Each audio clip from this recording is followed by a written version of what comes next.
Welcome, ladies and gentlemen, to the Off Label Podcast. This is your weekly dose of sanity in an insane world. This is your second dose this week.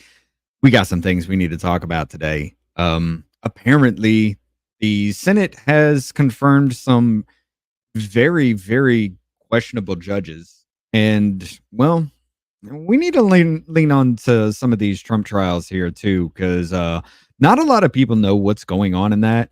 And there's a lot of confusion about what the things that are stated in that, and we're just going to talk about it a little bit because it does pull off into a big problem here in the United States. And I messed up this week because I did not fix the intro video. I didn't do anything really for what I was supposed to do, but it will be done eventually.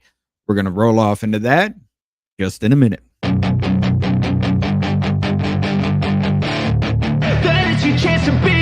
Hey kid, don't ever let them get inside your head. They'll tell you what to do in life instead of everything you know that you could get. Don't let them guide your life towards regret. I'll fight for what I love with every breath. My past is filled with things I won't forget. I use them all to push me to my best. So treat the worst of times just like a test. If only I could go back in time, I'd tell myself that everything will end up alright. Just push yourself, test yourself, figure out what you like, and find your limits, don't be rigid, always work towards a prime. Surround yourself with open minds, people can change your life. A few friends with intent can help you feel alive. Find a passion, take some action, and with a little time, just be patient, make a statement, try to enjoy your life. They'll try to kick you while you're down.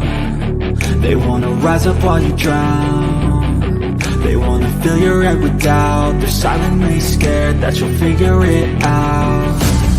I'll make it look like I'm losing, won't bother hiding my bruises.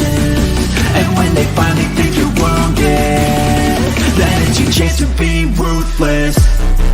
I'll make it look like I'm losing, won't bother hiding my bruises. And when they finally think you're wounded, then it's your chance to be ruthless.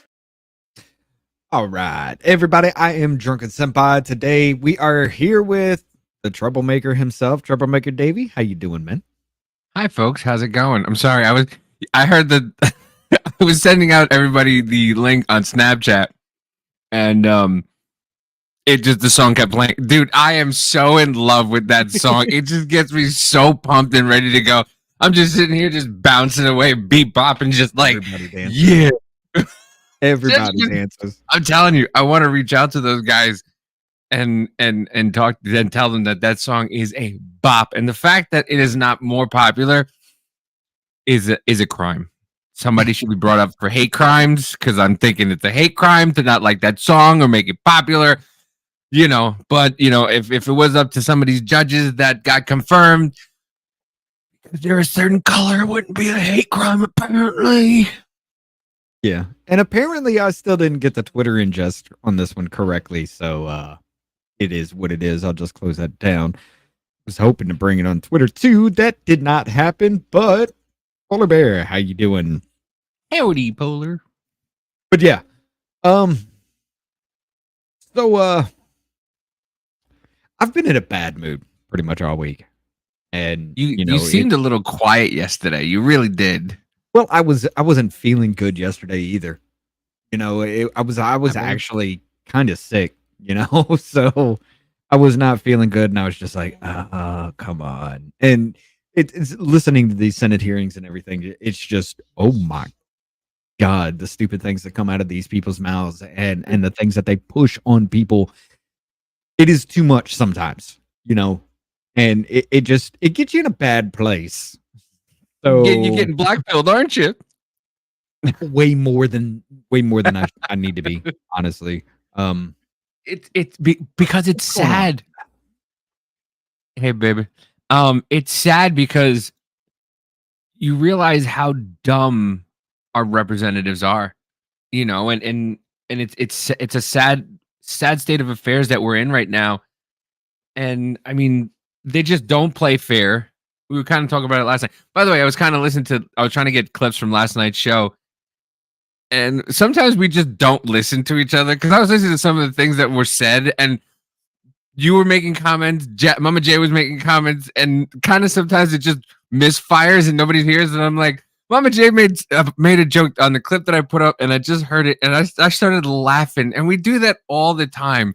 We do. Like I'll go back and I'll listen to some of the things, and I'll just start laughing my ass off at some of the comments that we make that nobody hears. And Mama J said something, and she's like, "Boom, boom, boom, boom, boom, boom." But we got Weekend Hangover over there on Rumble saying hello, gents, and Rhino's got the dog on fire emoji over there as well. Hello to y'all. What up, Mama J? Mama J, that's Weekend Hangover is Mama J. That's our Sunday show. But it's sad. It is, and I don't know how to roll off into this. We are going to show you exactly what spurred that little viral moment. Normally I listen to the House because the House is just like, they're irritating, but the Senate is just, it's infuriating.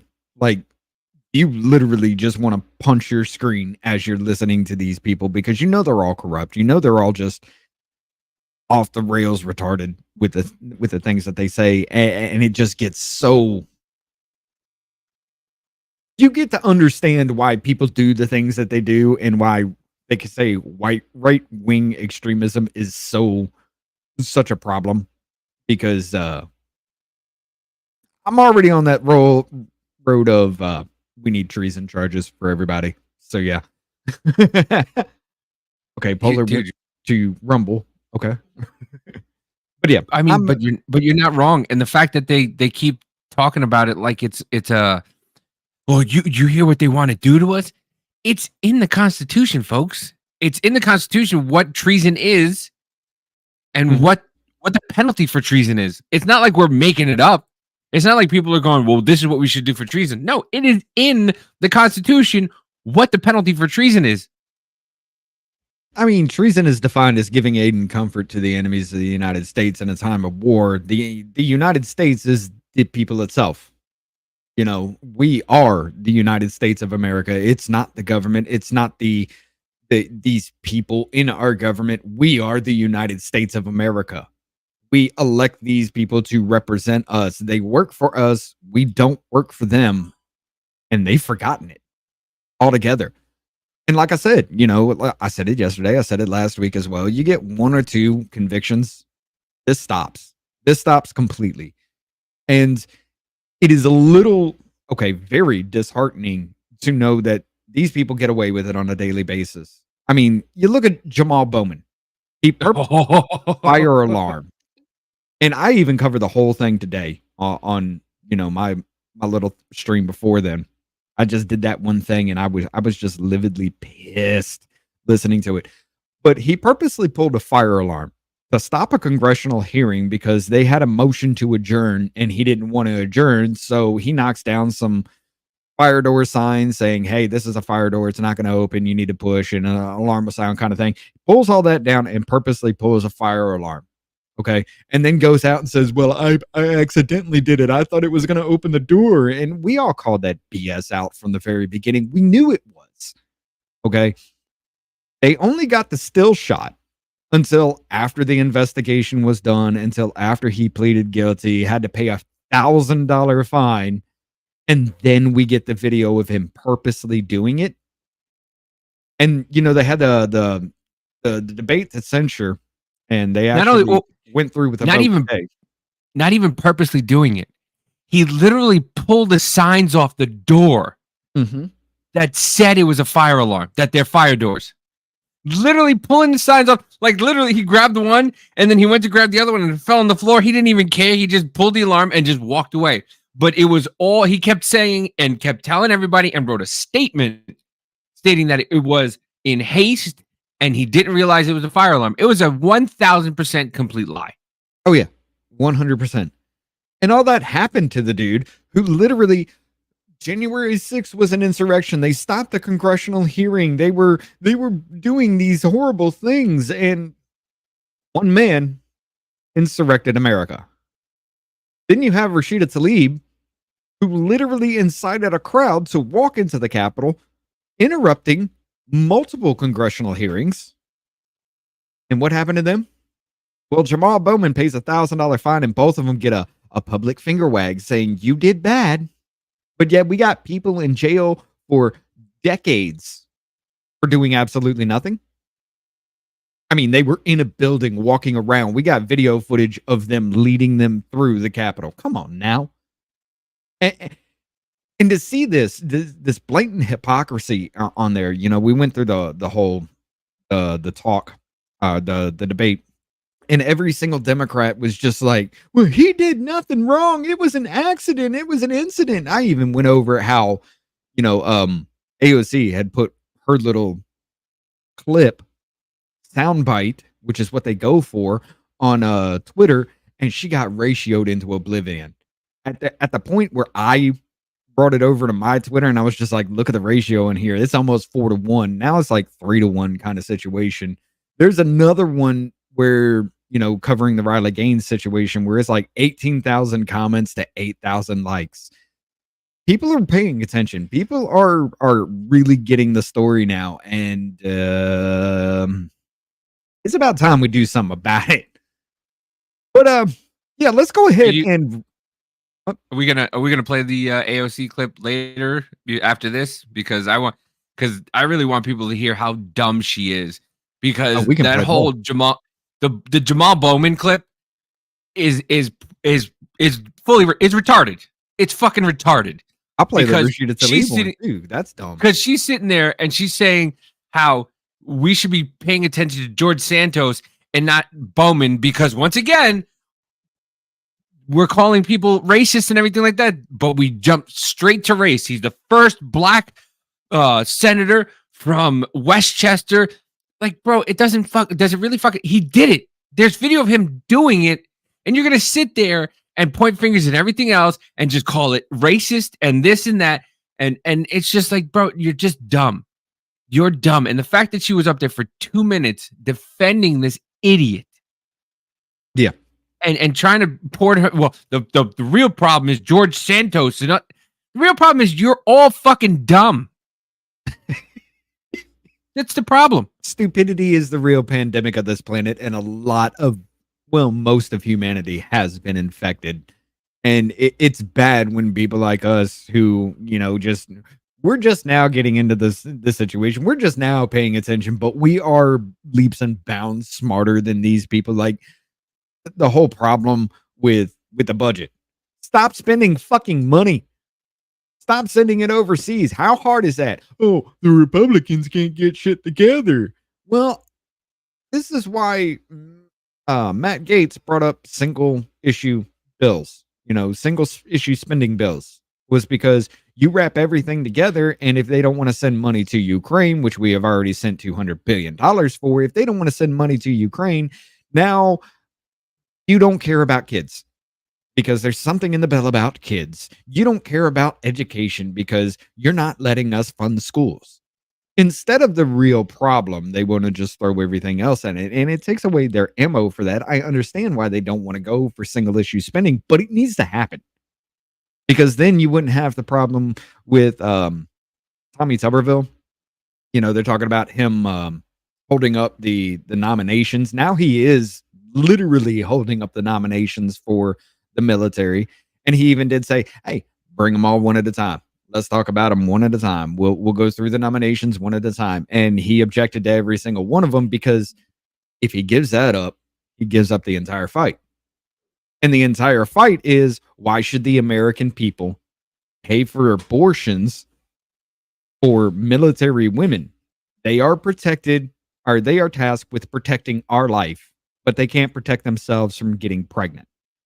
Why should the American people have to spend all that money for every woman to get an abortion? They get 12 weeks of pay. They get lodging, they get food, they get the operation, they get travel. Everything they need for that 12 weeks is on the taxpayer dime, just because they couldn't defend themselves from getting pregnant. I mean, if you can't defend yourself from that, why should you defend my life? You know, that's the argument. That's what he's going for. And he's taken a lot of heat for that. And I understand that argument. It doesn't matter, how you feel, whether you're pro-life, pro-abortion, whatever aisle you fill with that. Why should your why should your tax money pay for that? That should be on them. If they want to get an abortion, fine. But the soldier needs to pay for it, not the American people. That's on them, So I understand the argument, and a lot of people, they just kind of conflate the whole thing like, oh, well, he's holding this up because he wants to control women's bodies. Shut up. Shut up with the argument. Learn the argument, or just shut up completely, because I'm done with it. And for the people that don't know these kinds of things, that don't know these arguments, I don't want you voting. I really don't. If you don't know what the arguments are, if you don't know what's really happening, if you're only listening to CNN, MSNBC, Fox News, things like that, and you're not looking into the thing and making these decisions for your own damn self, you shouldn't have a say in my life.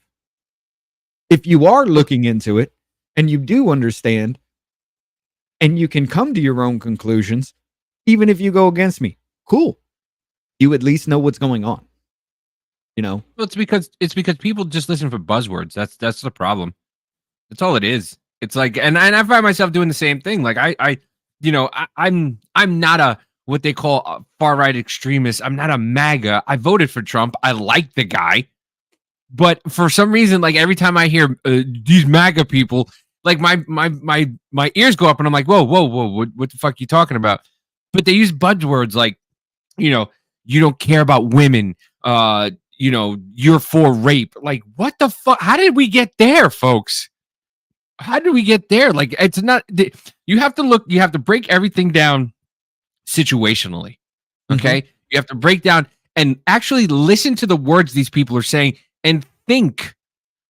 Common sense is a superpower. Amanda's right.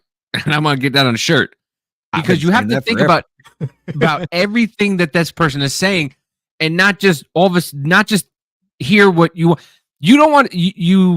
You can't have the same interpretation as Adam Schiff did with the second Trump impeachment, where he's just making shit up, and they're like, well, that's not what he said. Well, that's what I said, but that's what I said, and that's already on record.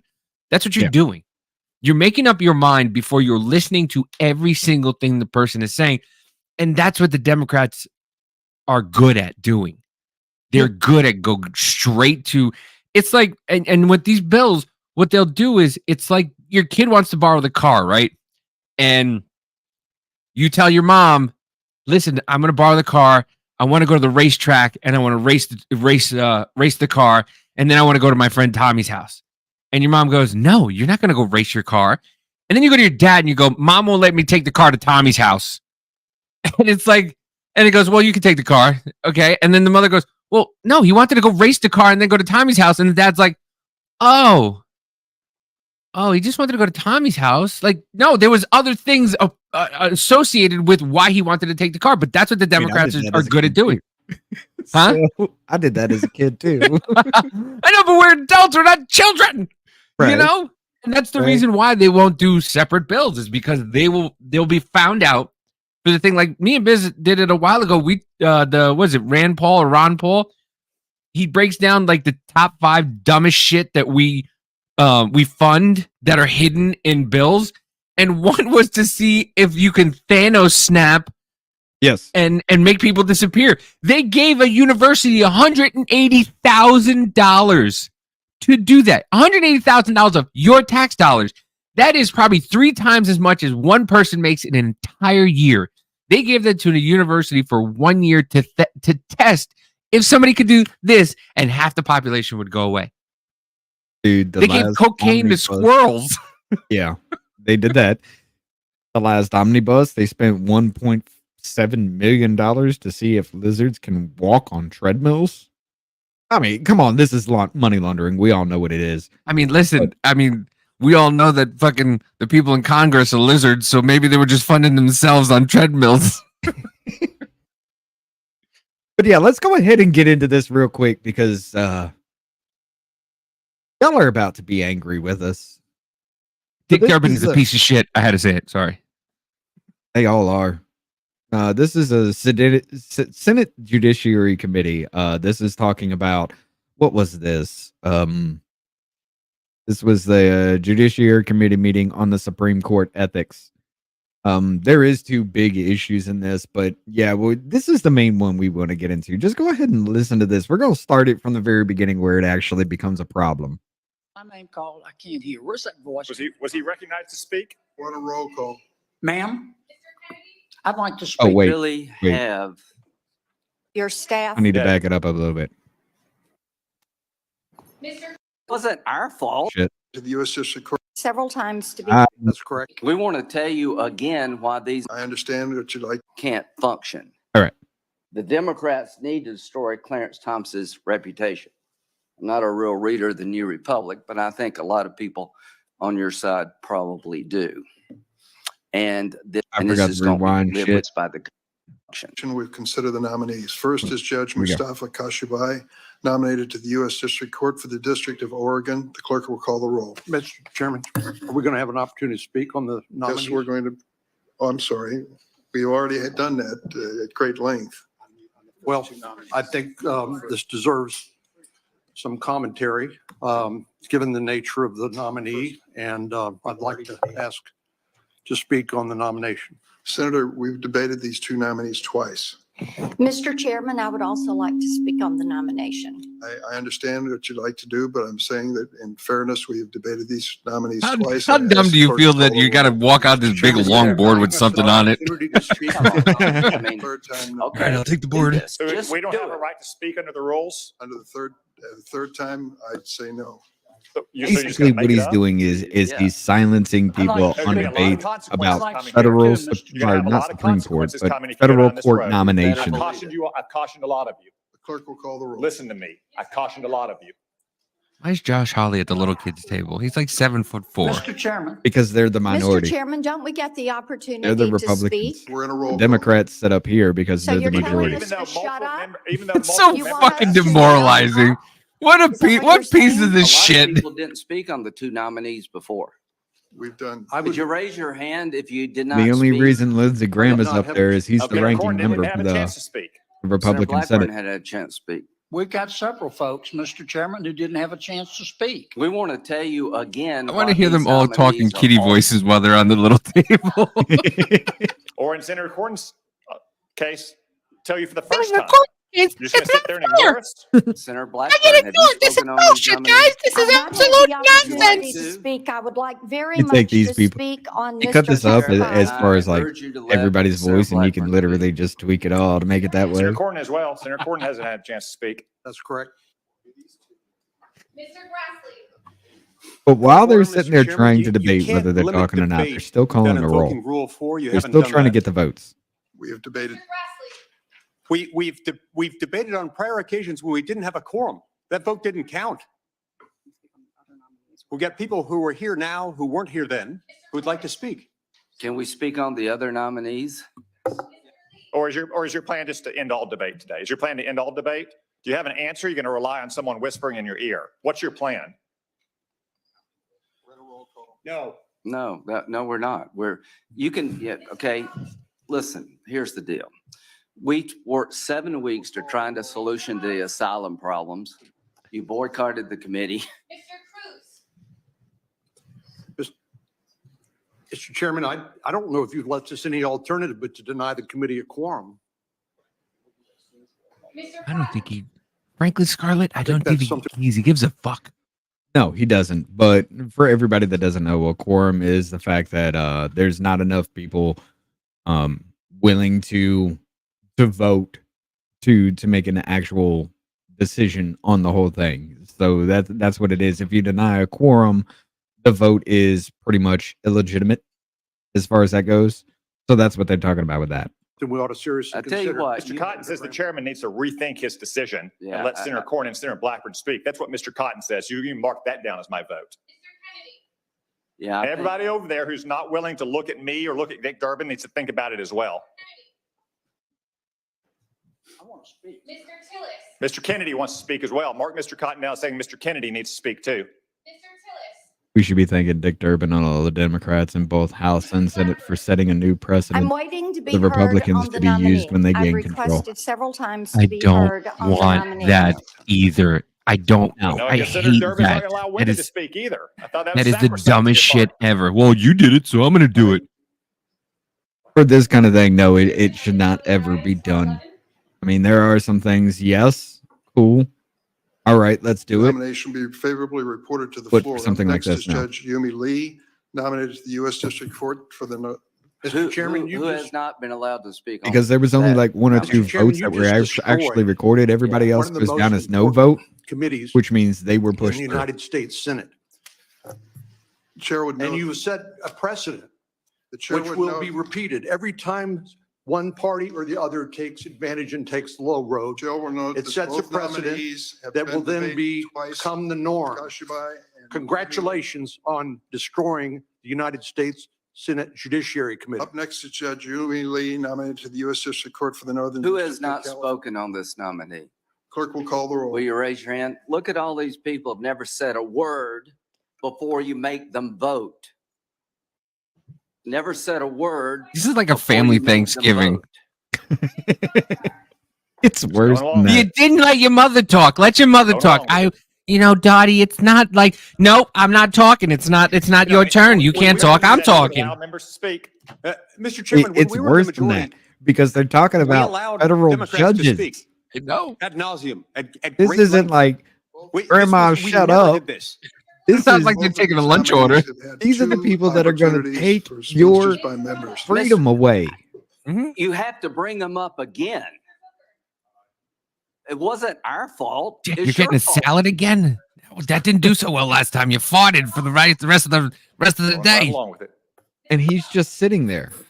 While these people whisper into his ear, he's just sitting there. Mr. Chairman, I hope He's you're not fucking proud of sitting there. He's yourself. half asleep. Dick Durbin, the chairman. Yeah, you really have.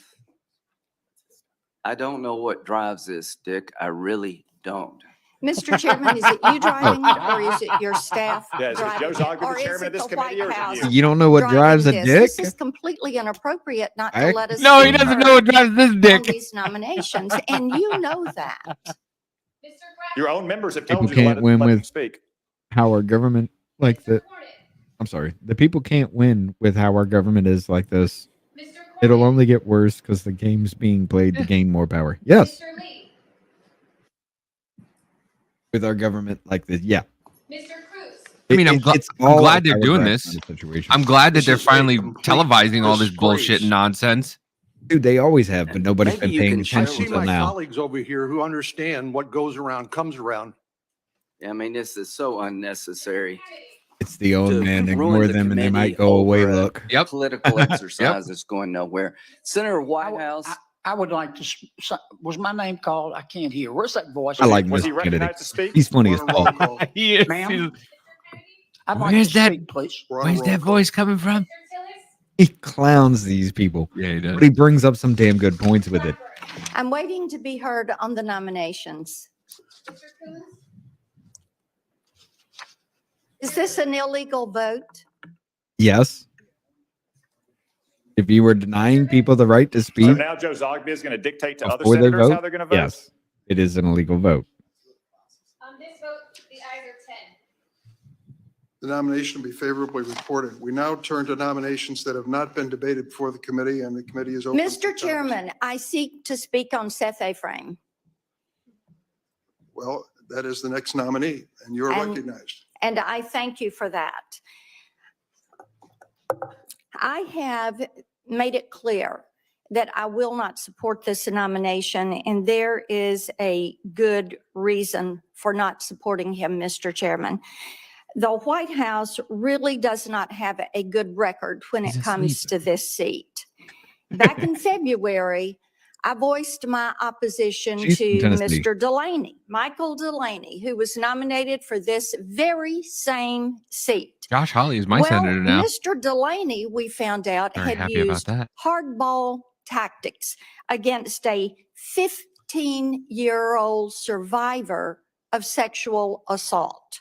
I'm sorry, say what? He did this in order to protect an elite private school that wanted to cover up the disgusting conduct that had been perpetrated against this young woman. Now, Mr. Delaney threatened to name, to shame, and to humiliate her by removing her anonymity if she had the audacity to come forward and tell her story. The judge that they are trying to nominate said he would name and shame the girl if she came forward to tell her story to protect the school. What? And you're going to put this dude as a federal judge? I don't know if a Hallmark movie would be. No. There is no Maybe- good ending for this in any maybe way. maybe an ID story, maybe. So in other words, well, this isn't a pedophilic case because these Why were do kids that fools were fall involved in in love? this, but they're covering up sexual assault. Now, fortunately, at least one of my Democratic colleagues had the moral clarity to join us in sinking Mr. Delaney's nomination. Now, after the Delaney debacle, you would think that the White House would have learned their lesson. And I thought they would have the decency to nominate someone who actually had a track record of protecting women and children, and it seems I was wrong. The president has What- chosen to nominate someone fuck very makes you think they similar would? to Mr. Delaney, and his What the fuck makes you think they would? I mean, they're pushing for men to act like women, to be in women's spaces, women's bathrooms, women's sports. What makes you think they're trying to protect women in any damn way? Delusion. I mean, I get what she's reaching at with the whole thing, with what her comment was. She was trying to call out the hypocrisy of it all, but damn. All right, call it the way it is. Stop playing these little softball bullshit. All right, just say it. That's what we need.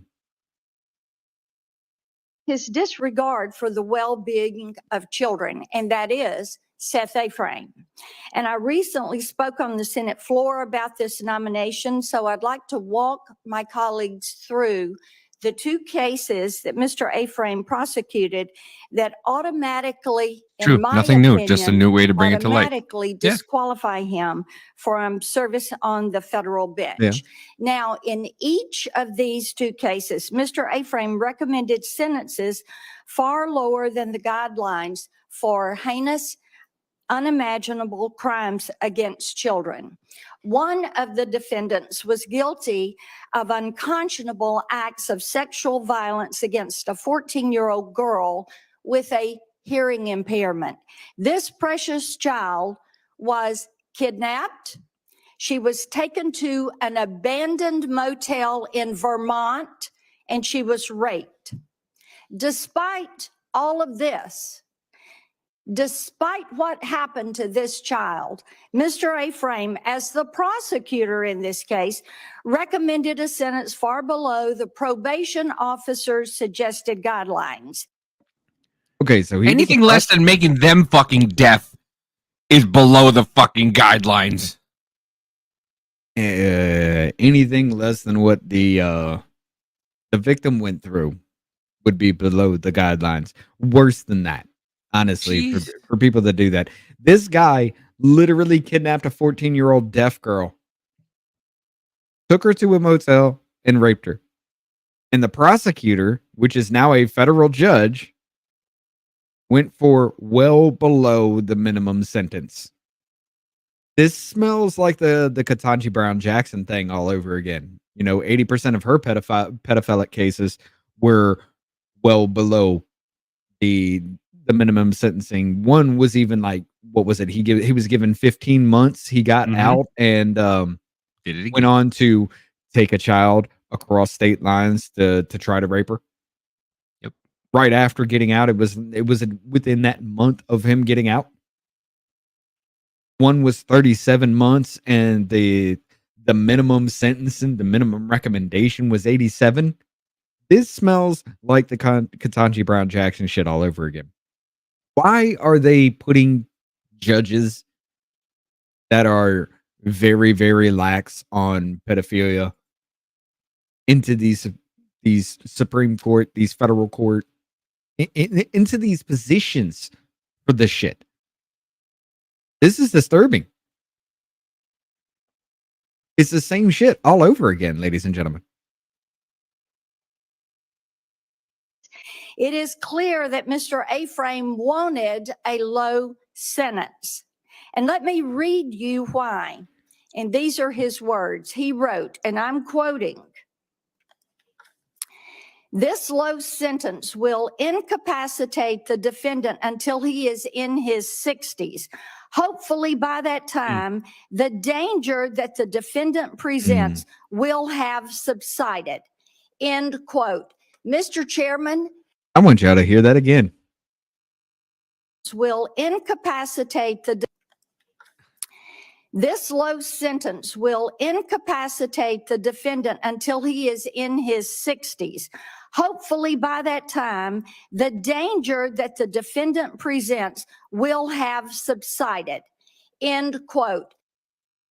So the dude will be in his 60s when he gets out. So hopefully he won't rape another child.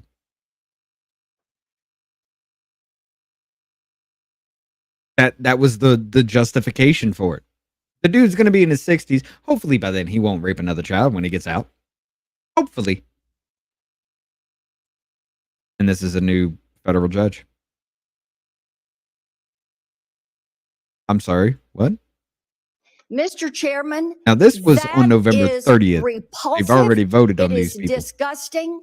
And you have a 14-year-old girl that was hearing impaired that was forced to go through this rape and this sexual violence with a man. And then you've got a judge who says, well, maybe by the time he's in his 60s, he will not want to do that anymore. That is disqualifying from someone to sit on the federal bench. What Damn is a right. woman? What is a girl? What are they going to think when they go before this man?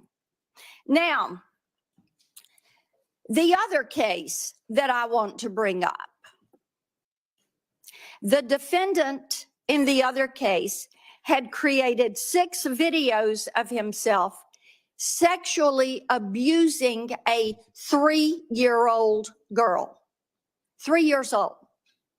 Now, many of us are parents and grandparents. I want you to think about this. Think about a 3-year-old girl being sexually abused, not once, not twice, not 3, not 4, not 5, 6 different times. 6. Think about this. This is a 3-year-old toddler. How many of you have 3-year-olds in your lives? I do. To me, That's the wrong way to this is to frame that one, Marcia. So let's talk about the sentence. Jesus. You had me until you framed it like, how many of you have 3-year-olds in your lives? And you're just like, ma'am, I'm not raising my fucking hands. I'm not raising you. I'm not fucking raising my hands. You just went through all that. I don't know. this guy 6 different times raped a 3-year-old child. And what did he get? In this case, well, Mr. Aframe decided he was going to recommend 60 years, but what was the sentencing guideline on this? It was life in prison. If he had given him life in prison, he wasn't going anywhere. He was locked up.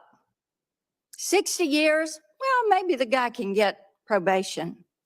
So Mr. Aframe himself noted in the sentencing memo that he was asking for something lower than life in prison. When I pressed Mr. Ephraim about this under oath on why he refused to recommend life in prison, he misrepresented the facts. So let me again set the record straight. The sentencing memo that Mr. Ephraim wrote himself stated that the guidelines recommend a sentence of life in prison for raping this child. That, Mr. Chairman, is a fact. Regardless of what your staff is whispering in your ears, that is a fact. So the dude's supposed to get life in prison, and he gets 60 years. Now, 60 years is a lot, yes, but he raped a 3-year-old child 6 different times. Multiple times. And the judge was just like, it's a whatever situation. Well, he was a prosecutor at that time, but he was just like, it's a whatever situation, 60 years, it'll be fine. And with 60 years, you're eligible for probation. Yes. Life, there's a possibility of never getting probation with a life sentence. Oh, 60 years. Well, you have to go life without parole, and you're in there forever. But with life, it's parole is never going to be a thing for you unless something major happens when you get 60 life. years. With 60 years, there's a minimum of what you have to do. So say the guy, how old did they say how old the guy was? No. Okay. So say the guy's 20, 30, 60 years, they may tell him he's got to do a third. Yeah. 20 years. A third. So 20 years. Now, granted, 30, 50. Hey, listen, he'll be 50 and 10 years after that, he'll be 60. You don't got to worry about it because hopefully by 60 years old, he won't want to do the same thing anymore. Right. Jesus, the same judge. Fuck. The same prosecutor, now judge, said that in one case, if he's 60, he won't want to rape kids. And in this case, 60 years, you get a third of that done. You'll be out in 20. Maybe you won't want to do it again. Now, granted, with our prison systems the way it is, it seems like prisoners have a better moral compass than the rest of the free society does.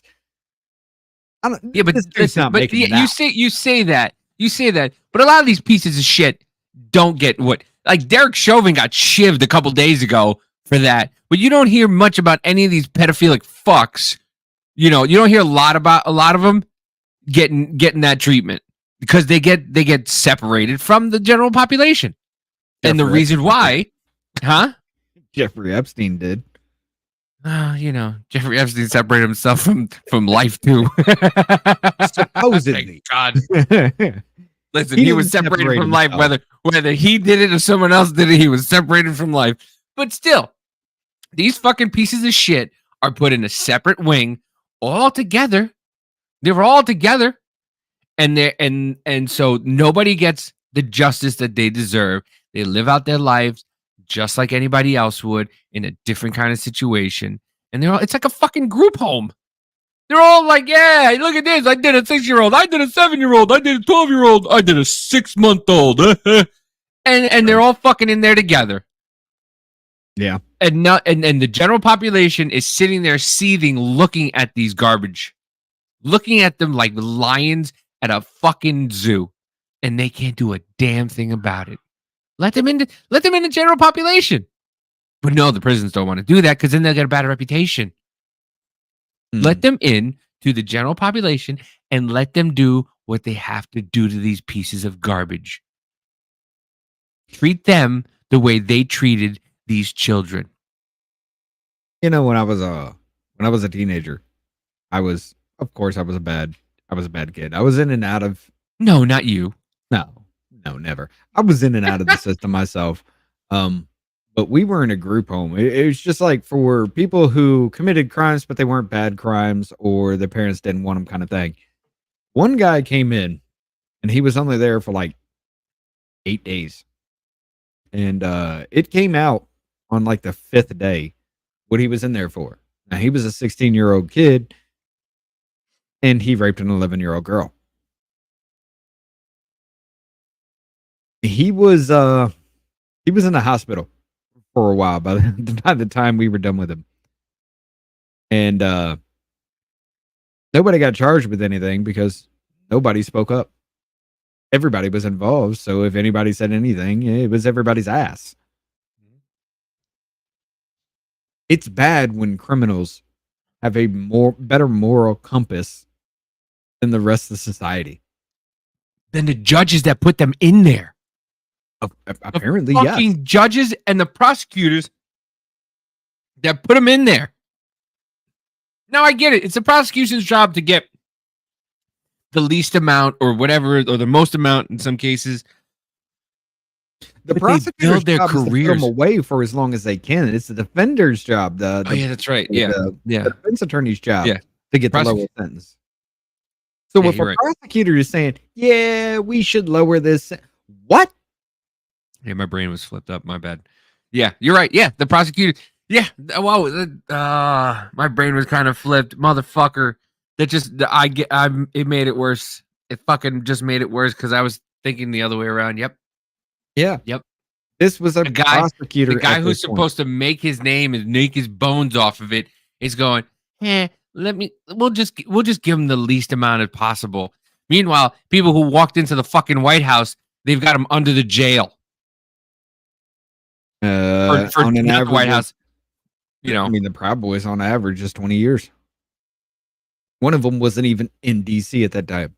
He was the day before. He was escorted out of DC by a federal agent, because he was a fucking. and he's rat. serving 22 years. Because word on the streets, he's a fucking rat.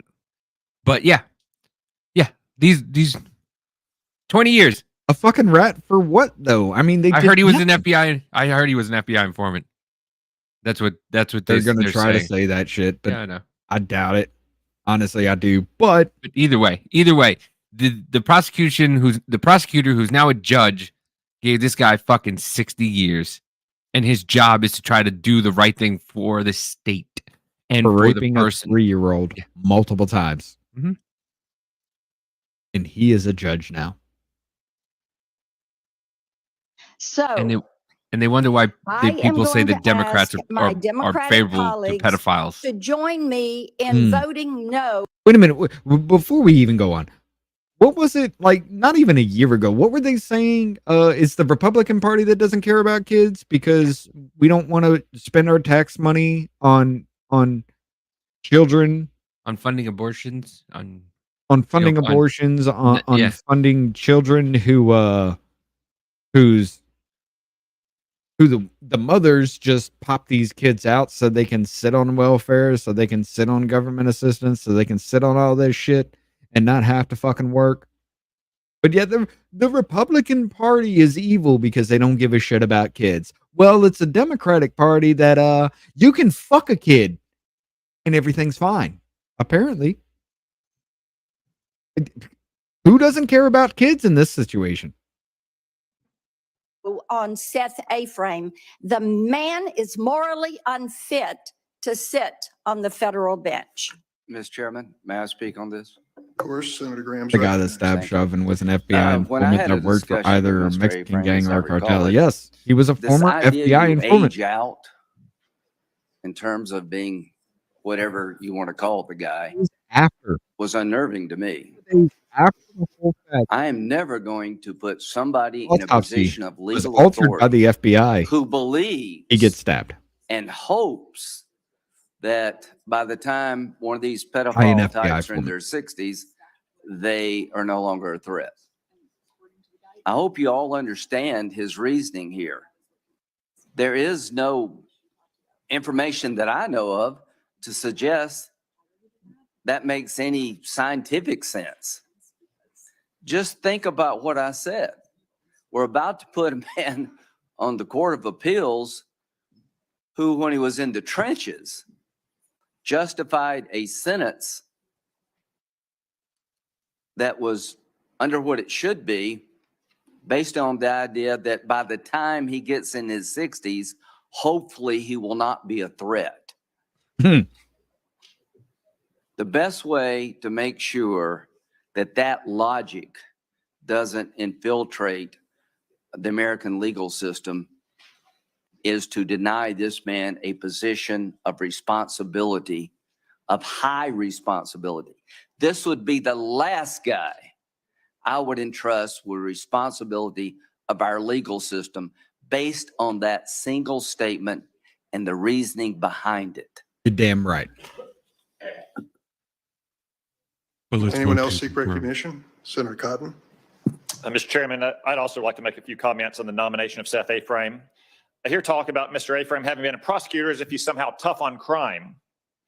But even when he's supposed to be the criminal's adversary in court, he finds a soft spot for them. For example, in one particularly heinous child pornography case, Mr. Aframe refused to recommend a life sentence for the abuser, even though that's the sentence called for by the sentencing guidelines. Instead, Mr. Aframe asked to reduce the sentence to 60 years and give the criminal supervised release instead. Now, that may seem like a long time, but honestly, even a life sentence, or as far as I'm concerned, the death penalty. Hold on. Hold on. Far too Hold- lenient. Hold the fucking phone. Yes, it's a different case. Oh, it's a different case. I thought it was the same fucking case. No, it's a different case.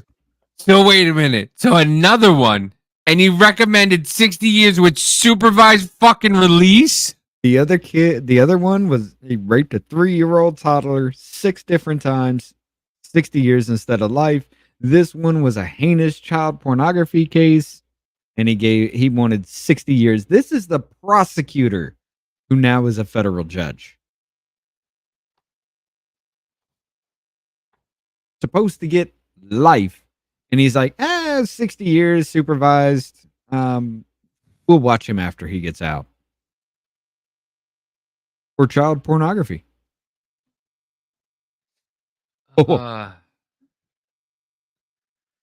I'm sorry. Who is it that don't give a fuck about kids? For this depraved criminal. We're talking about a criminal who filmed himself raping a 3-year-old girl. Let me repeat that. Raping a 3-year-old girl. Oh, wait. This After maybe he is the spent same years place. having gotten close enough to her family that they It even sounds- consider him as a potential legal guardian for their daughters. Oh, okay. So I missed that last time I heard this shit. It is the same case. Not only was he raping him, he was filming him doing it. And supervised release. Are you fucking kidding me?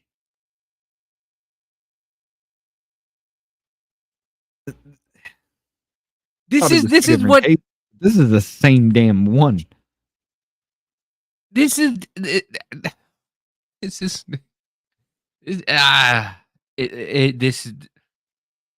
disgusting. It's absolutely fucking disgusting that these And this people prosecutor is now are a going- federal fucking judge. It only gets worse, ladies and gentlemen.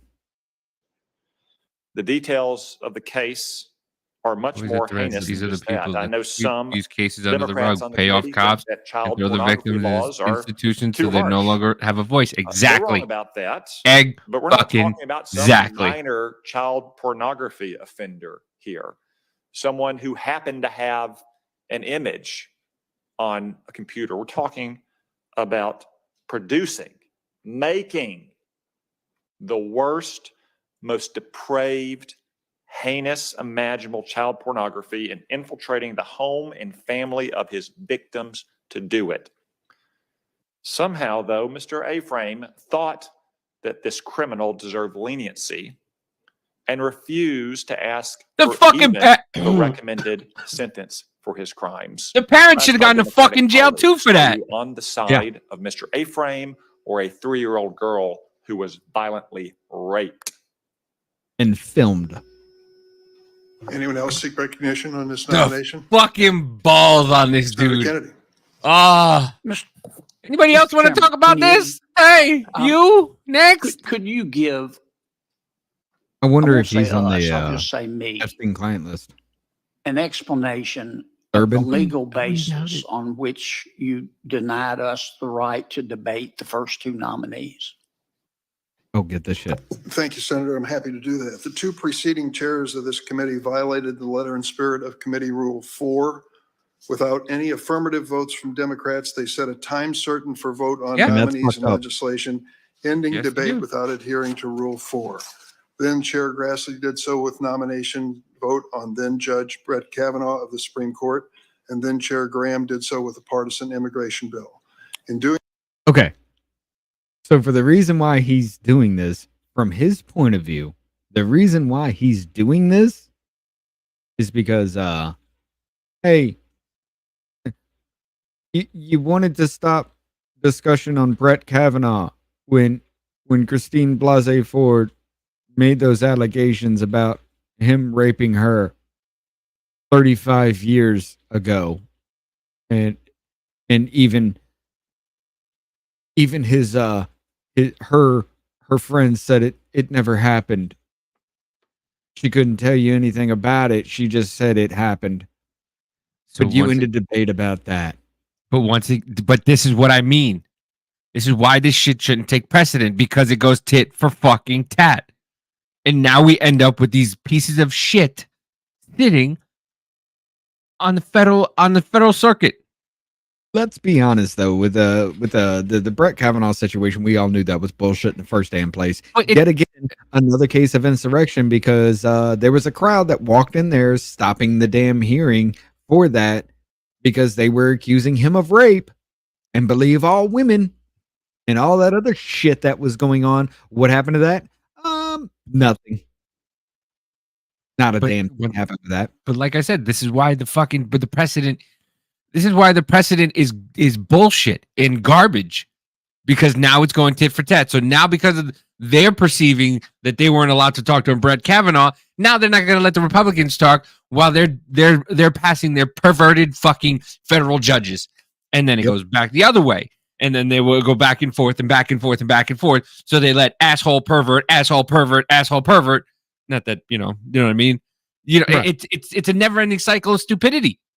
A never-ending cycle of stupidity. And these are the people we allow to do this. Welcome, folks. This is your government at work. This is what you spend your tax dollars on. Every time you go buy something and you get taxed on it, these assholes get a check. Yep. They get their fucking monthly pay to sit here and do this shit. Oh, and in nobody case you pays guys attention anymore. in case you guys forgot, while we were all locked down for 2 years or 3 years, whatever the fuck it was, they got paid. Oh yeah. They got to stay home. They got to enjoy their $25 a pint ice cream. They got to enjoy their going out to the barber shops. They got to enjoy their going out to the salons. They got to go out and enjoy dinners and everything like that with their friends, while they got told to you enjoy fucking sports games. I mean, wasn't it Gavin Newsom that was caught at a sports game without a mask? while Let's they consider did all that right? to you. It's surprising how many Nancy people Pelosi got think her that hair these done. She made that woman open up her shop to get her hair done, and then tried to say, "Oh, they set me up." Really? I mean, wasn't it Lori Lightfoot that did this whole same whole thing? And her justification was, "I'm in front of a camera. I need my hair done." Gretchen Whitmer, Oh, who was saran wrapping stuff for outside so you couldn't do shit outside in your own home, Let's that not, you pay fucking property taxes, try to pay off your home, have your home paid off, and then not try to pay property taxes, and watch them motherfuckers come scoop you up and throw you out the house you just fucking paid for. right? But you know what? You can't go outside that house during the COVID lockdowns and garden and make your own food, because you couldn't go out to the fucking stores. It had to be like, you can only go out during this time and this time. You can't go past this time. You can't go to this. You got to stay under 4 feet, folks. Once you sit down, you can take your mask off. Don't worry about it. COVID doesn't go down below your nose, so it doesn't. Yeah, These are the fucking idiots. Rioting for racial justice keeps COVID away. But A riot a day keeps COVID away. That was my saying. but going to a rally is a super spreader event. Going to a Republican hearing is a super spreader event. But Democrats can gather en masse to vote while telling Republicans to vote remotely. That You're- happened. Families wouldn't get together. There were cops. There were cops coming in. I almost choked again. I almost died the other day. Very sad. Anyway, you couldn't get together with your own fucking family. Joe Biden gets in. They're popping champagne in D.C. on the streets. Yep. While you're Sharing supposed to be bottle. sitting at home. Yeah. Like it's the fucking it's like it was the fucking NBA, the end of the NBA championships, popping fucking corks. But you know, you got to stay home if you don't vote a certain way because you're a terrorist. It's surprising how many people think that these things only happen in movies. Like the world is mostly full of decent people. It's not at all. It's exactly right. That's exactly fucking right. And I keep telling people when everybody starts their bullshit about other countries and what all the this country's racist. Well, what about that country? Well, that's that country. You understand that every country has its own set of rules. Yeah. And we have the best set of fucking rules. You know, in Russia, it's probably still legal to be fucking homophobic. I think they just had a law that was passed that says that they're allowed to be homophobic. I mean, they silenced, just like Ukraine, they silenced their people when the war kicked off. If you said anything that wasn't, yay, good war, Putin, great, you were imprisoned. And the same thing happened in Ukraine as well. I got a Russian friend and a Ukrainian friend. They're good gaming friends of mine. I still can't fucking speak to them. Because if I do, number one, I'm a Russian fucking asset. And they get imprisoned.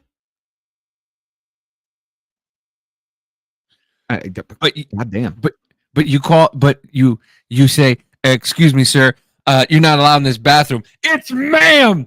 I want you to go to jail. Right. Are you fucking kidding me? Let's not forget the Gretchen Whitmer kidnapping case, ladies and gentlemen.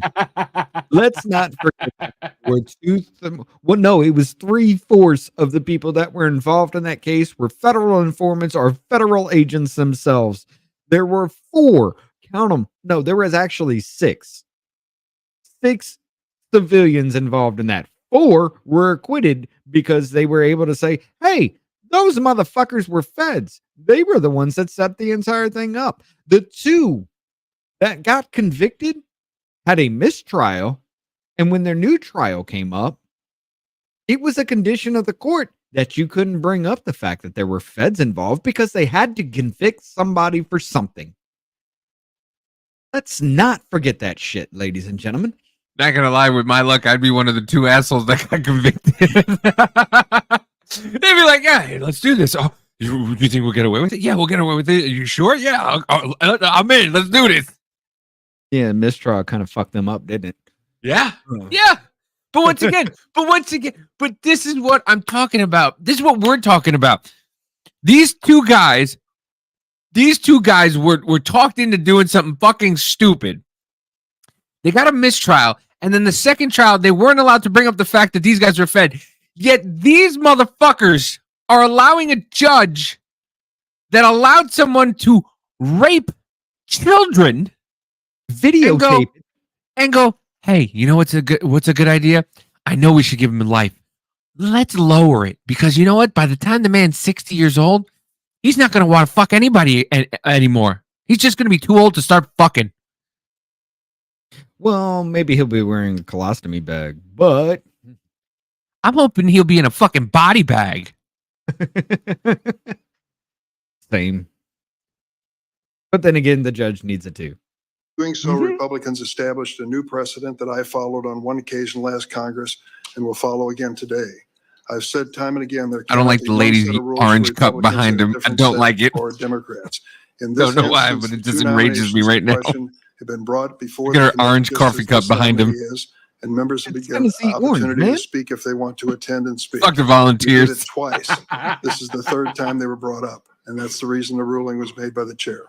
Well, Mr. Chairman, let's. If I could just finish. Yes, go ahead. So, Mr. Chairman, you're saying because you think that Senator Grassley violated the rule, you're going to violate the rule? It's called precedent, Senator. No, it's called, two wrongs don't make a right, but they do make it even. I'd like to hear what Senator Grassley has to say. I mean, you accused him of violating the rule, and my guess is he doesn't agree with you. All I can say is that what happened the days that we were involved with Kavanaugh, there wasn't any effort to stymie Democrats from saying everything they wanted to say, and we sat there and listened to them. As a matter of fact, there was a damn court case about it. Christine Blasey Ford. There was a court case about Kavanaugh. Were they silenced? No. They brought a damn court case to drag a now Supreme Court judge through the fucking mud, and there are people out there that still think he's a rapist. I mean, hell, wasn't it Brett Kavanaugh that during when Roe versus Wade was overturned, that a dude tried to kill him? What was done about that? Can I tell you how fucked up women are? Right. They told you, and they told everybody else, that even though there's a law saying that these people can't protest outside Supreme Court Justice's house, we're not going to give any federal funding to protect them. Yeah, they're on their own. They had to pay for it out of their own damn pocket. Can I tell you how fucked up women are? So women, here. Yeah, I know I am. I just whispered, "Watch me get in trouble." Women talk about how men don't show their feelings and how men, aren't. A lot of men aren't sympathetic, and a lot of men aren't, don't show, empathy or anything like that. Poor fucking Brett Kavanaugh is sitting there on the verge of fucking tears, and every single newscast woman was making fun of that poor man. Look at him, he's about to cry. Look at him, he's about to cry. Poor Brett's gonna cry. Oh, poor Brett's gonna cry. Like, what the fuck? They did the same damn shit with what's his name? Kyle Rittenhouse. When he broke down and had a panic attack on fucking stand, recounting all that shit. They made fun of him for crying. So but you wonder why guys don't show their emotions other than anger? You wonder why a guy commits suicide every fucking 5 minutes? You don't know why the suicide rate for men is 77%? It's because a lot of times when guys try to show their emotion, they get it from both sides, men and women. Stop being a pussy. He's too affectionate. He's too effeminate. It's goddamn depressing, man. I mean, listen, I have a beautiful, wonderful woman who allows me to be me, and I love her for it. But not everybody has that. No. Not everybody allows you to be who you are. And you hear it a lot, and especially a lot of these TikTok videos, like, you see these women talk about how this guy was too nice. I've literally seen videos of girls saying, he was too nice. He was too giving. He was too this. He was a great guy. I just couldn't. And then the next 4 videos, they talk about how they had this guy who was an asshole, who didn't fucking do anything. And it was a piece of shit. And I can't believe I stayed with him for 17 years. Like, bitch, what? Right. What? I mean, hell, even my wife, man, I love her to death. But there are times, even for me, I'm just like, should I show emotion?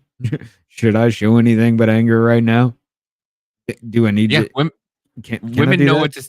Women know what to say to cut to the soul, and it's horrible. It is. I'm telling you, this is why a lot of women don't have women friends, because women on women is hot. I mean, women are terrible to fucking women, man. They really are. This is the thing. Like, I I don't like makeup. I'm not a huge fan of makeup. Neither am Okay. I. I told my daughter that stop putting stop fucking caking your face in with makeup. Not for nothing. You could see the line. It clogs up your pores. Don't do that. You're a beautiful girl. You don't need the fucking makeup. Tell, whoever I'm usually with, you don't need 1,000 pounds of, of makeup. And a lot of times they don't have a lot of makeup. And that's the kind of person, the girl I like. I don't like a lot of makeup. So like, I have also girlfriends who I go, hey, like, you don't need makeup. And they'll say, it's for me, not for you. No, bullshit. It's because you think that the girl next to you is prettier than you and you want to show off and be better than her. Mm-hmm. That's what it is. Oh, I don't go out dressed up for guys. I go out dressed up. Bullshit. You go dressed up so that way you could be better looking than the 3 or 4 girls you're with. You try to outdo each other. Okay? So don't tell me it's to make the guy you feel will good. hit on you and you can make him out to be the asshole. Yeah. But yeah. That's a whole nother story, because if you're a guy that looks like fucking, if you're a guy who looks like Pauly Shore and you approach a woman, you're a fucking, she's like, ew, gross. What the fuck is wrong with you? If you're a guy that looks like Brad Pitt and you hit on a girl and she's like, oh, he's so hot and dreamy, isn't he? They can use the same fucking line.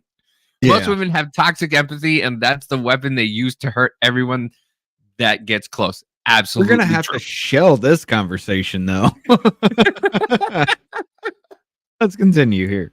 Yeah. And then we had a day before we voted. And I believe you said one other Republican chairman violated the rules. Would that be Senator Graham? Yes. Senator Graham, did you violate the rules? We're talking about legislation, Right, not nominations. right. For 7 weeks, I begged my Democratic colleagues to work with me to find a change to the asylum system. They boycotted once or twice the ability to move the legislation forward. Excuse me for interrupting, but what do you mean by boycotting? They didn't show up. They denied us a quorum. Senator Feinstein came. And the same group of people are refusing to do things necessary to secure the board. This was a 2019, Senator Kennedy. Yes, sir. We're trying to find a way to stop a problem, working together. The response was to boycott the markup, but we're talking about legislation. So in 2019, because they didn't get their way, they all said, we're just not going to show up. Let's deny a quorum. And they held to the quorum. Here we are in 2023. And a prosecutor who gave 60 years and supervised outs once he got out,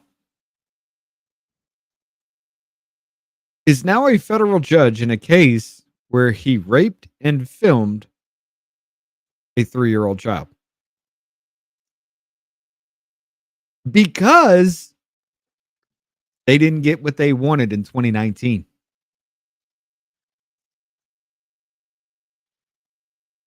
This is your tax dollars at work.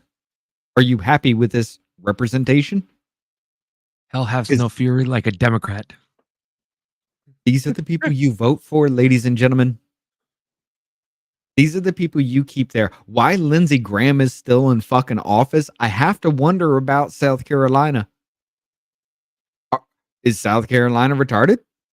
Why the fuck is he still in there? Yeah. This motherfucker said bomb Iran with absolutely no evidence of anything. We just need to go ahead and bomb them.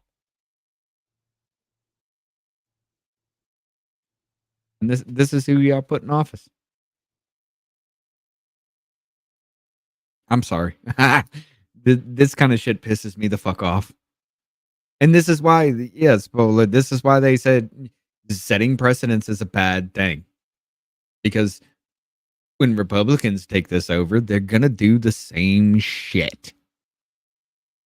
And this is a never-ending cycle. We're never going to break out of this unless we get somebody in there who's going to look at people like Lindsey Graham and say, fuck you, motherfucker. We're not playing this stupid ass game. I don't give a shit if you're the head of the Senate for the Republican side. I don't give a goddamn who you think you are. This will never end until you step the fuck down. Get the fuck out of office. Because you are fucking destroying America. You play this victim shit right here, and it wasn't long ago that you did the same goddamn thing. Don't play these fucking stupid ass games. You are fucking over the American people. You are playing with their lives, and it's all because you got butthurt about something that happened years ago. Shut up, sit down, or get the fuck out of office. Until you get people that do that, shit's never going to end. Because don't get it wrong, ladies and gentlemen, especially the Democratic Party, but the Republicans are now starting to do that. The Democratic Party is a hierarchy. The longer you've been in office, the more you rise up the ranks, and the more it's your turn now. Because you've been here long enough. You've been here all this time. It's your turn to lead this party. It's your turn to be the head. It's your turn to be the chairman. It's your turn to be president. That's the way they play it. Excuse me, you called that gentleman by the wrong name. That is Lady G. Lady G. But it's the same, and the Republicans are falling in line with the same shit too. I mean, that's why Lindsey Graham is in his seat. This motherfucker has been the worst. There's no way in fuck you can call this dude a Republican. He is the head of the Rhino fucking party. And look where he is. He votes with Democrats more often than not, but yet he has an R beside his name. He don't give a fuck about you. None of these people do. You are a fucking additions to their bank account. Everything that you've been fighting all this fucking time, everything since 2020 that you've been screaming about, they're laughing in your face as they fuck you in the ass and make you fight over who's the better rapist. The nominations were brought back to the committee because the parliamentarian ruled that the way the committee conducted the nominations violated the rules. It wasn't me. I didn't ask these two people to come back. But the underlying problem, let's just get to it. We're talking about subpoenas, not legislation. Rule 26 doesn't cover this. You're basically, we will be. What drives all this is how we feel about this never-ending effort to delegitimize this court. And the reason I think this thing is a charade is because the bill that was passed by the committee in September, Supreme Court Ethics, Recusal, and Transparency Act, has never been brought up. And all of us know you don't have 60 votes to subpoena the people you want to subpoena. Months have gone by since this thing was first brought up. So this is the future of the committee, right here, you see it. This is the way it's going to be because you chose to please some group who I don't know who they are, to use the committee to push their agenda in a way that I think is destructive to the court. And when we have a vote on the subpoena, it will be a violation of Rule 4. Because Rule 26, in my view, doesn't cover the subpoena vote. So you can't just act like there's nothing else going on in the committee. I have tried as the ranking member, to my own detriment, to get things moving through the committee. Yes. Because I realize that elections matter. Lizard people. Exactly. Those days are over. Kavanaugh. I vote for Sotomayor and Kagan. Okay, so you hear that. There was one little other thing in here. I don't give a fuck about this dude right here. It's 4 o'clock. Would make. There was one other. Before we protect move on. individuals in Connecticut's. One of my many concerns relates to a letter that she signed on to. Here we go. A letter that reflects a certain betrayal, in turn reflecting a lack of judicial temperament. The letter that she signed on to is captioned "Urgent action needed to protect individuals in Connecticut's prisons and jails from coronavirus 19." It called out on the governor of the state of Connecticut and all Connecticut jurisdictions to, number one, immediately release to the maximum extent possible. This is a quote here: people incarcerated pre-trial and post-conviction. Also said that, even post-conviction, the governor should release as many people incarcerated post-conviction as possible, including but I not love watching limited the to people in the all background. people over the age of 55. And by that standard, if that somehow entitles you to compassionate release, nearly every committee member here would be subject to that. And it doesn't seem that old to me. Individuals who have uncontrolled diabetes, respiratory conditions, and/or immunocompromised, and all people who are eligible for parole and community supervision or release, or who are currently incarcerated for technical parole or probation violation. Now, anybody over the age of 55, anybody with respiratory or any kind of real health condition, this judge wanted them released immediately because of COVID. Yeah, I get you, because of COVID. We don't want them dead. Lock 'em. Wouldn't that be releasing the dude who filmed himself fucking a 3-year-old Well, if he was over 55. or had a health condition? Oh, and But people's she health said- conditions. She said You- everybody, especially the old. She said everybody in prison, especially the old. So that dude that was locked up for 60 years for fucking a 3-year-old and filming it is now out of prison.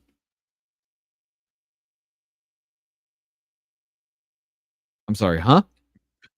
By the way, I was laughing because I was thinking about, see the guy with the purple tie? Just looking at him thinking, like, what is it going through his head? It's like, was this purple tie a good idea today? Was it a good idea? Should I have had the burrito for breakfast, or should I should have gone to McDonald's this morning? Because they're just looking straight ahead with a lot of them with no emotion on their face. Oh, look at that lady. Right. That lady's just like, "Ah, I'm gonna get fucked later. Ooh. But these are the assistants of people. These are their assistants in the background that are just said, you need to say this. You need to do this. No, it's because of this rule. Nah, invoke that rule. They don't give a fuck either. They're getting paid to do this shit. They're getting paid to watch these people fuck you in the ass. Here's what she said. Quote, Hold on. as they stand, prisons and jails are detrimental to public health and human rights and disproportionately harm marginalized communities, including Black, Brown, Indigenous, and other communities of color, immigrants, people with mental illness, That's the People people with that should be in fucking disabilities. in there. people in the LGBTQ plus community, people who use drugs, people engaged in sex work and street economies, and people experiencing houselessness and poverty. You mean homeless? You know the only thing she didn't mention in there? Straight white people. Straight white people. You know what the funny part about it is? When they say the word diversity, that's what they never include. Diversity is everything. Yeah. But diversity never includes straight people. Yeah. Really of any color. I just, it's never, it's just, they're just lumped, people of color are just lumped in with all the rest of that stuff. But it's never straight people in the quote unquote diversity. You need diversity is everything. It's never white people in diversity either. Unless they're gay. And then if you're gay and have the wrong ideology, you're cast out also. Right. If you're gay, if you're part of the LGBT, if you're black, if you're Hispanic, if you're Native American, and you think a different way, you will be cast the fuck out.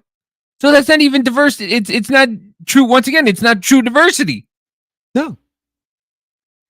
But that judge who wanted everybody released, including that dude who fucked a 3-year-old child and filmed it, they should be free. Except straight white people. Wait, They're listen. the only ones that belong in prison. This is also, we're not gonna go through it, but this is also a bitch who said she wakes up every morning hating conservatives.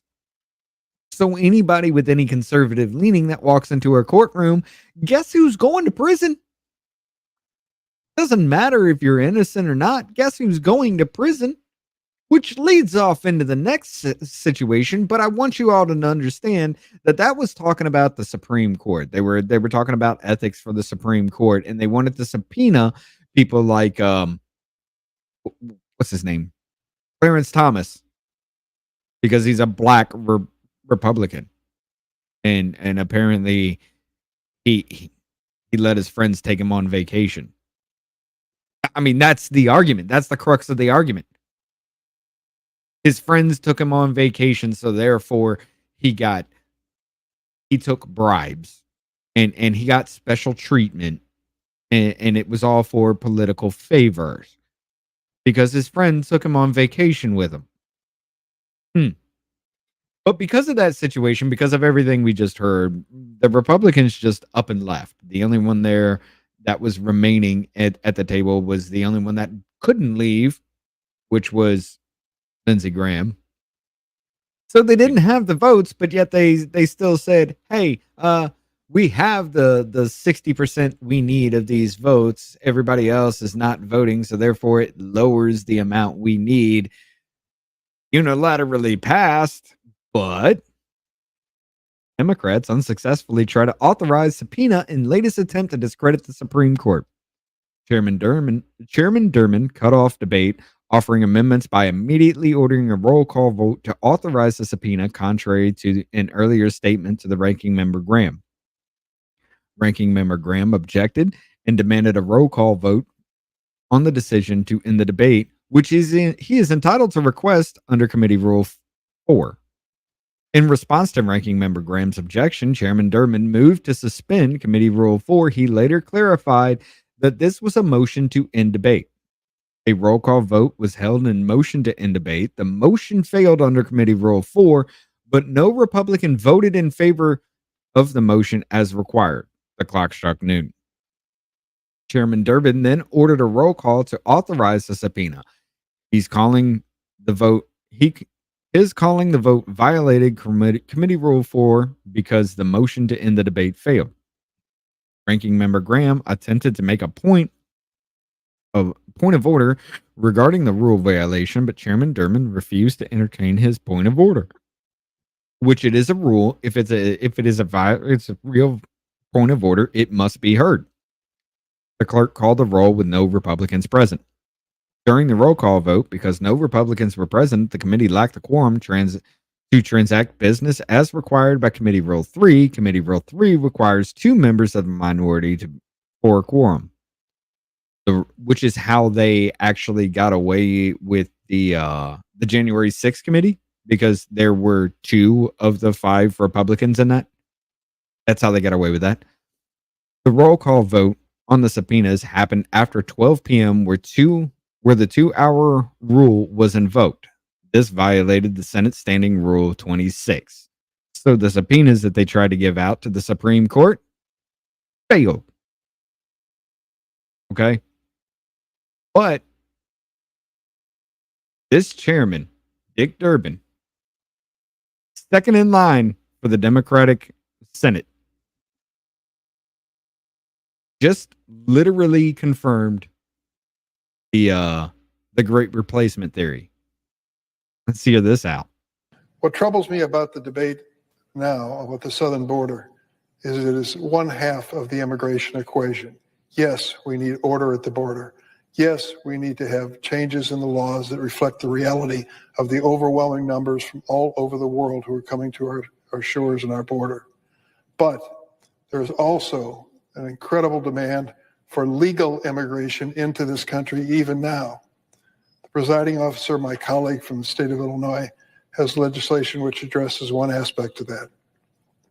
Her bill, and I hope I describe it accurately, says that if you're an undocumented person in this country and you can pass the physical and the required test, background test, the like, you can serve in our military, and if you do it honorably, we will make you citizens of the United States. Do we need that? Do you know what the recruiting numbers are at the Army and the Navy and the Air Force? They can't reach their quotas each month. They can't find enough people to join our military forces. And there are those who are undocumented who want the chance to serve and risk their lives for this country. So let's fuck our country from the inside out. Let me tell you about what. Yes. So basically, and don't get it twisted, ladies and gentlemen, undocumented people are in our military. I heard another hearing where they brought up a picture of a Marine, and he's just like, this is an undocumented immigrant. Is he a terrorist? Why the fuck is there undocumented people within our military in the first damn place? How is that a thing? Because when I signed up for the military back when I was younger, I had to prove I was an American citizen because I was born in Germany and I have a certificate of birth abroad. I had to jump through hoops for that shit. But yet somehow these motherfuckers are allowed in our military now. Why is that? Well, didn't they kick out everybody because they didn't want to take a jab? Didn't they kick out everybody who had the Gadsden flag? Didn't they kick out anybody who had the Betsy Ross flag? Didn't they make every single one of them like, oh, they're domestic violent extremists because they have a flag, ladies and gentlemen, we need to watch them. Meanwhile, undocumented immigrants are military now.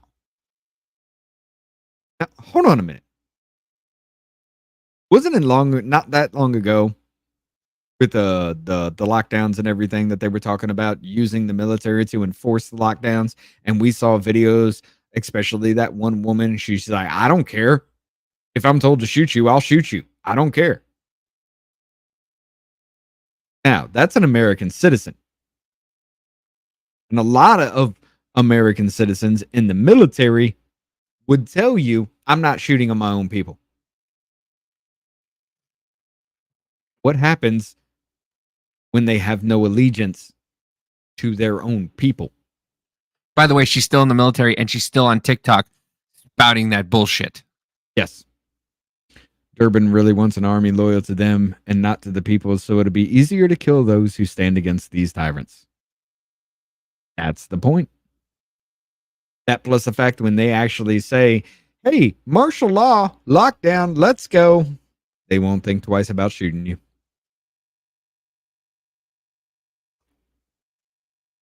Why? Because they have no allegiance to this country, or they might not like us? Well, I mean, how many terrorists have come across the border now? I don't know. Remember that guy was saying it's 0.04%, but then they don't have all the actual numbers? Yeah, 0.07% have come because, across the border. Even they though come we across have, the border even with though we a have terrorist hat on. Yeah. Even though we have actual proof that damn near 1,000 have crossed the border that they know about. Yeah. That was the terrorist entry through the southwest border for the oversight. No, that was the most annoying man in the world was talking. Yeah. Excuse me, sir. I don't think it. I don't. You don't understand. No, sir, Senator. You don't get. No, I don't. Shut the fuck up. That dude was fucking annoying.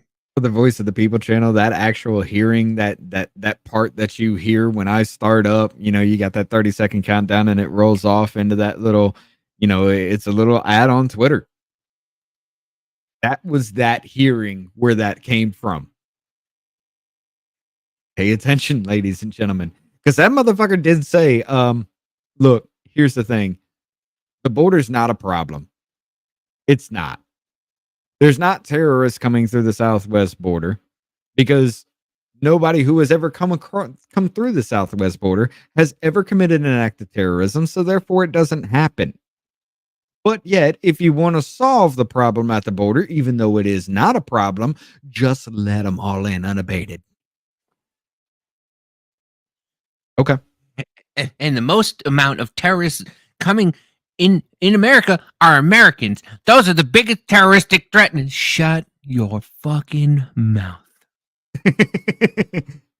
The dude who defended his daughter from being anally raped in a bathroom is a domestic terrorist, okay? But the 16 people who flew a plane into the World Trade Center, they came here legally, ladies and gentlemen. They were here on legal visas. But the illegals will never commit an act of terrorism because reasons. We don't know who they are. That's why. Because we have no fucking idea. But yeah, that is who is now new federal fucking judges for you, ladies and gentlemen, especially New York. New York was the one who wanted everybody released just because, except for straight white people. And she wakes up every day hating conservatives. She is now a federal judge. Good luck. And this is why I say I don't give a fuck. Let New York fall. But Davey came across this video here. And he wanted to talk about this. And we're going to talk about it. Let's go. The law are complicit in his crime. Let's start over. Oh, it just gets better and better and better. All right.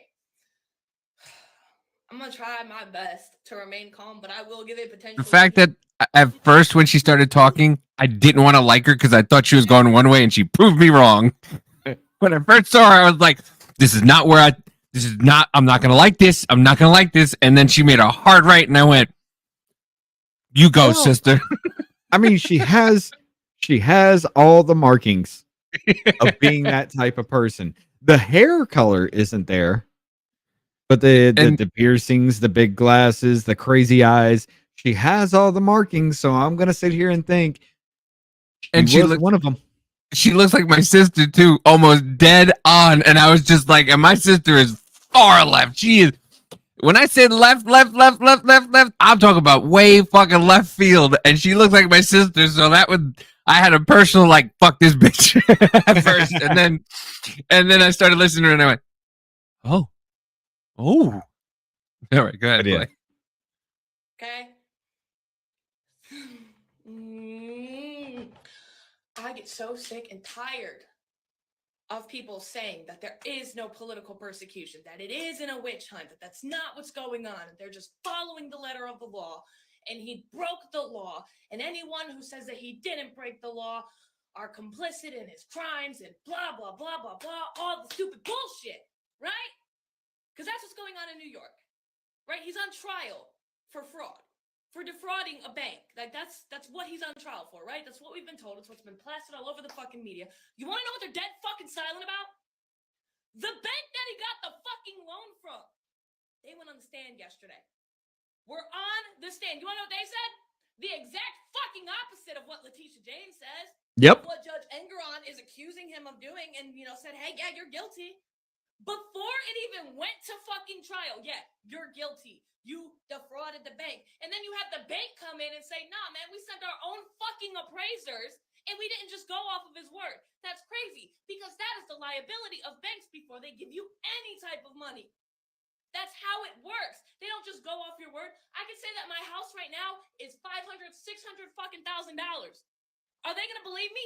Fuck no. Are they going to believe you if you were to go tell anybody, hey, I'm about to go get this house. I need like $600,000 so I can buy this house. They're gonna be like, you can sit the fuck down. We're gonna send out our own guys and tell you just how much it's worth. And that is exactly what Trump did with the bank. He's on trial for fraud, right? We can all agree. He's on trial for fraud for defrauding a bank, right? So since he's on trial for defrauding the bank, and the bank goes on the stand and says he didn't commit any fraud, we sent our own guys, and I even personally worked with his ass. But it's not a political persecution. Are you fucking stupid?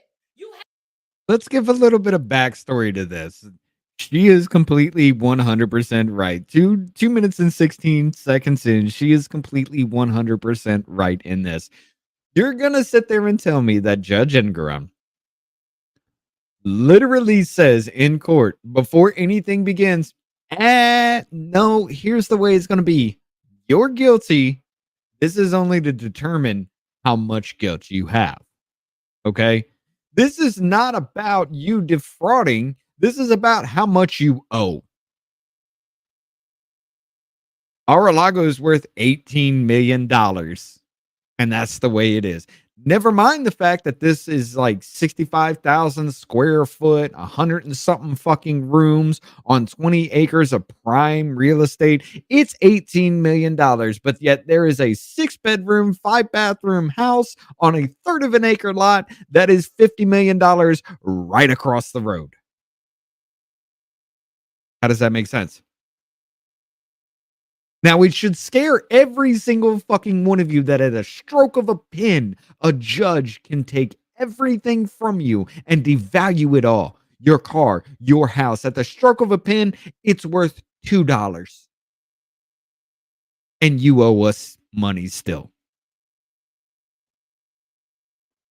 That is what is happening in the Letitia James case. That is exactly what's going on, ladies and gentlemen. At the stroke of a pen, the judge said, you are guilty before anything. Now here, we're just going to take your money. How much do you owe us? At the stroke of a pen from a judge that said he was guilty before even a single fucking bit of evidence was heard, dissolves the whole Trump empire. I'm sorry. It's not a political persecution. You're not trying to take everything that man has so he can't fight you? Or run for president. Or run for president, yes. Now, ladies and gentlemen, let's not forget this. In the E. Jean Carroll case, Judge Kaplan interfered multiple times telling Joe Tacopina to move on. He can't make his point. He can't defend his client. Motion for mistrial comes up. 18 pages of how the judge has interfered and done dumb shit like, let's see. Did you go back the day to ask for the video camera footage? The court sustained. It assumes there is such a thing. Mr. Tacopina says, Miss Carroll, in fact, testified and did the Bergdorf Goodman witness on the main floor. There are security cameras, Your Honor.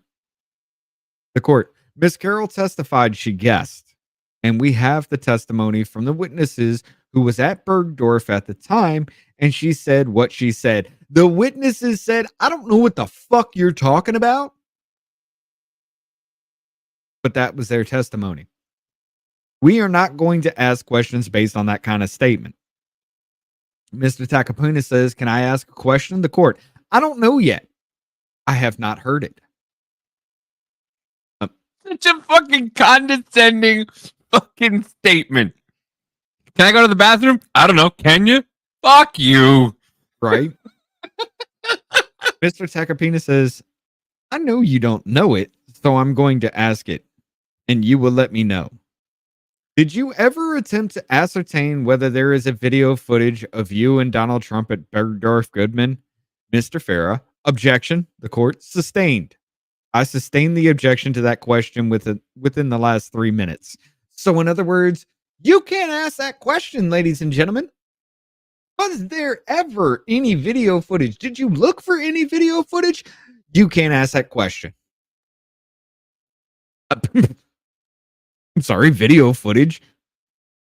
something that is used in court a lot. You know, some of the most damning evidence. You can't even ask if they even looked into seeing if it was there. But yeah, things like this happened. 18 fucking pages.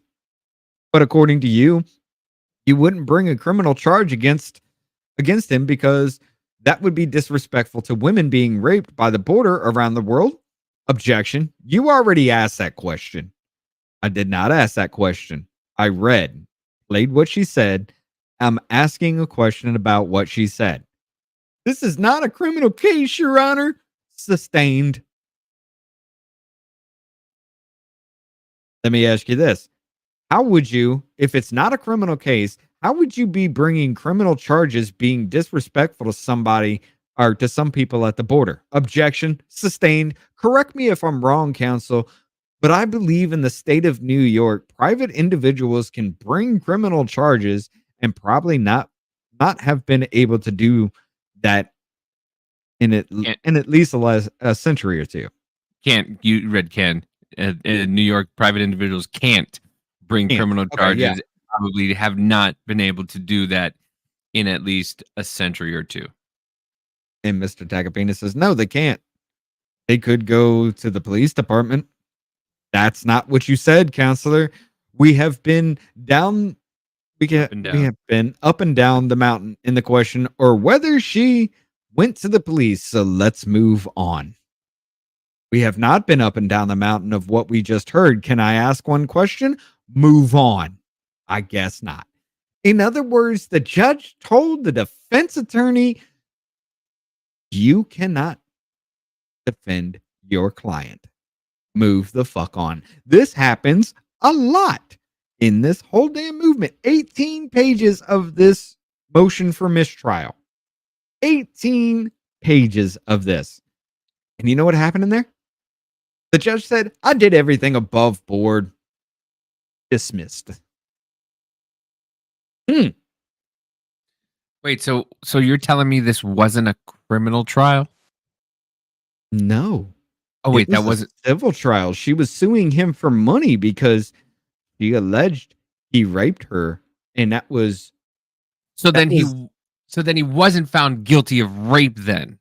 No, he was found guilty. He was found liable of sexual assault. So she could take money from him. Meanwhile, this is the same woman that had actually worked to change the laws so she could bring that lawsuit up so she could sue him for money. She couldn't tell you the date. She couldn't even tell you the year it fucking happened. Everybody within Bergdorf said, I don't know what the fuck you're talking about. I never heard shit. The only thing I ever heard was laughter. I never saw them alone with each other. The only thing I ever heard from them was laughter. And he's still found guilty for liable of sexual assault because the defense attorney could not defend his client. More loopholes. Yep. But let's move on a little bit. This shit is being played out in front of your fucking face. And then when the truth comes out, guess what Judge Engeron did? Put a gag order on Trump because he knows Trump's going to run his fucking mouth about it. Yep. He don't want anybody knowing about this shit. It is a disgusting display of political power that you can hold in any type of capacity. You have a judge, a government official going against law, going against reason, going against what's being put in front of his fucking face simply because he hates this man. And why does he hate this man? Because he has exposed every corrupt, twisted, sick fuck that's in the government. And they've shown themselves time and time and time and time again. And you motherfuckers still don't believe that it's a political fucking witch hunt. And when people say, what did Trump do? That is what I say. That is what I say. I don't, everybody, they start to do, the taxes and this and no. This is why. Because people are starting now more than ever to start watching these fucking Senate hearings, watching these congressional hearings, seeing these judges being put on, seeing who's not being put on, seeing who's voting for what policies. That is what fucking Trump did. He opened a lot of people's eyes to, hey, these assholes are corrupt. And let me tell you, it's not on one side or the other. It's on both fucking sides. That is what he did. Polar Bear says Mar-a-Lago is a club with one member, Trump. Let's reevaluate the price again, seeing as how exclusive it is. You may have something there. You may have something there. But no, you are correct with it. I mean, like, he's the one that made me pay attention. Me too. I still hate the man. He's an asshole. I'm from New York. I love the man. He's a dick. He's a huge asshole. There are things he says that I never would, and I'm an asshole. Bro, the man has got comedic timing. You cannot fucking tell me he does not. He does. He will say something and then just walk around like he's prancing around a comedy stage. Like, yeah, he's a short man, isn't he? Right, guys? Right? I wouldn't say Marco Rubio's wife, likes to gobble the knob. That's what that guy said. I wouldn't say that. I'm not that kind of guy. Right, guys? That whole thing with you called women fat. Only Rosie O'Donnell. Bro, and the fucking timing. The timing on this man is impeccable. He's a hilarious man, but he is a dick. He's an absolute dick. But we need it. He's a narcissistic dick. Why do you call the coronavirus the China virus? Because it comes from China. China. That shit's fucking great. And the whole maybe we can inject bleach. I don't know. Can we do that? I've heard that's a bad thing. Can we look into that? Of course everybody knows you can't fucking inject bleach. Jesus fucking wait a minute. Hold on. But he did wait, hold on. Time out. Before you go any further, he never said bleach. He said a disinfectant. Yeah, he did. He said a disinfectant. He never said bleach because people keep on with that. Well, he said inject bleach. No, he did not. If you go back, he said a disinfectant. And later on, it was proven that they were doing that. Not only that, he said something about, and the same thing, what about UV rays and putting UV rays in your body and stuff like that? Do you know how many fucking UV ray cell phone? I saw a UV ray fucking, a disinfectant UV ray thing that you could just put it all over your house and just, they sell these things at CVS now. Mm-hmm. All the things that he said have got fucking, and he talks like I do. And this is, I think this is why I like him, because I talk the same way. Like I will, the way we do this, you're more intelligent than I am. But I just say things and then you go, well, this is what you're trying to say. And that was Trump. Trump was like, no, you could put fucking disinfectant in your body, can't you? And then you're like, no, you can, there's a certain kind of chemical that you can do with this and do with that. And you put it, yeah, okay. Well, like I said, a fucking disinfectant. Now, hold on. I understand the urgency for trying to rail against something like that, because we had motherfuckers eating Tide Pods. We had motherfuckers snorting condoms. All right? NyQuil chicken. Never forget the NyQuil chicken. I get it. But hold on a minute. If you're going to inject Lysol into your fucking veins, let nature take its course. Let's be honest. But here's the thing. This is this is what the problem is. No personal account to fucking ability. Okay? Yeah. If you're going to listen to someone say, put bleach in your body and you go and drink bleach, you're the fucking idiot, not the person who said it. This is an unpopular take, but listen, what's his name? The guy in the 60s who Manson. Yeah. Manson didn't kill anybody. Okay. This is now let me cook with this. Manson never killed anybody. He told people to kill people. Those people went and did it. Wasn't there a certain rapper who wrote a song about that? Wasn't there a certain rapper who said something like, what was it? I don't have that. No. What? I didn't do it. I just told. God damn it. Now I don't. But I know it was an technically Eminem song. Manson never killed anybody. He told people to do it, and they did it. Not for nothing. Their fault. Not technically his fault. He's a piece of shit for doing it, and he was a ringleader of it. But he didn't kill anybody. Nobody takes personal fucking accountability. So if Trump tells you to put bleach in your body and you do it, I don't give a shit if he's the president. I don't care if he's a fucking pope. Right. You go, hey, I think that's a dumb idea. Then you listen to the people who, who are medical professionals. Like, kind of like the COVID vaccine, when people were just telling you to take the fucking vaccine and people just went, okay. And some people went, hey, maybe let's look into this a little bit more before we actually put this in our bodies. But no, the same people who were railing against Trump, talking about not putting a disinfectant in your body, calling it bleach, are the same people who turned around and threw this unknown fucking chemical in their body. Right. But ladies and gentlemen, let's take you back in time. There was a song about this. Up lyrics while the president gets his dick sucked. Fuck that, take drugs, rape sluts, make fun of gay clubs, men who wear makeup, get away, wake up, get a sense of humor. We're trying to send some music, this is for your kids' music. But don't blame me when little Eric jumps off of the terrace. You should have been watching him. Apparently you ain't parents. I never knew. Right? Wasn't there a line in there saying how many retards that listen to me run up in a school shooting when they're pissed at a teach? Mm-hmm. No accountability. Somebody told me to do it, so therefore it's their fault. It's not mine. It's big. I never knew I'd affect these kids. I never knew I would get this big. I never knew man, Eminem was great, wasn't he? He had an entire got in trouble for the things he said. Bro, I love the fact that they were trying to cancel him for what song was it again?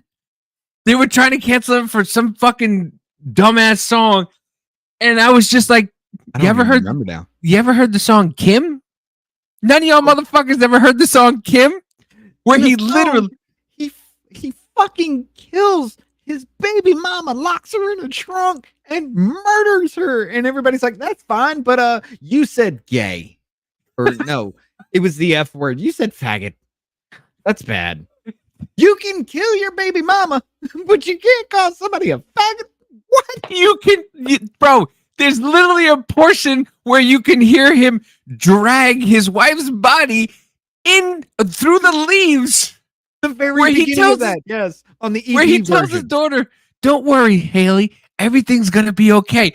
He brings his kid like a fucking field trip with him while he's murdering his ex-wife. And that's fine, ladies and gentlemen. That's fine. But don't use the word faggot. Like, are you fucking kidding? Like, God, this is the problem with society right now. But then you have rappers talking about hoes and bitches, and well, that's that's artistic, integrity. Talking about shooting up other dudes, that's intestinal, intestinal, whatever fucking I said, artistical integrity. Artistic integrity. But the president telling people to put. This is just so fucking. Look, we are the generation. She's exactly right. She's fucking exactly right. If it had no problem, it didn't. That shit didn't happen. Nope. Never happened. Nope. Techno band for Lost Cruises. I listened to Growing Up. As a song about Manson. The group is called Ulcer, and the song was on their first album. The Beatles also had a Helter Skelter song from 1973, I believe. Yes. But like, we are the generation that grew up on South Park and Family Guy and all that other shit. How are we so fucking sensitive now? Like, South Park looking back on it, that shit might have gone a little too far with some of the things, but we found it to be jokes. It was all in fun. And then all of a sudden, those people that grew up on that is just like, don't hurt anybody's feelings. Bro, the 90s was all about ass and titties. That's all the 90s was about. Was ass and titties. Any sporting event, you just saw titties. WWE, it was just titties all over the place. And now all of a sudden, you can't fucking feed a kid a peanut or else he's gonna die. What the fuck happened? Wasn't there a little thing about a little theory about China from the WWE being a transgender because she got her dick cut off, and then she wound up doing porn and had a massive clit? Well, I mean, it's from the steroids. The steroids give women big clits. What it is. It shrinks your. Listen, for dudes, it shrinks your balls, and for women, it makes your clit enormous. But you know, but men and women credence to it. Listen, men and women are the same. You can't listen. Men and women are the same genetically, physically, everything. They're all the fucking same, apparently. My clit's just bigger than yours. Okay, but yeah, let's go on a little bit. We went off the rails. I apologize. I don't apologize. Fuck off. I'm not apologizing for shit. Our show, motherfuckers. Enjoy it. Were you dropped on your head as a child? Did someone beat you to Yes, what what? happened for you to be this goddamn ignorant?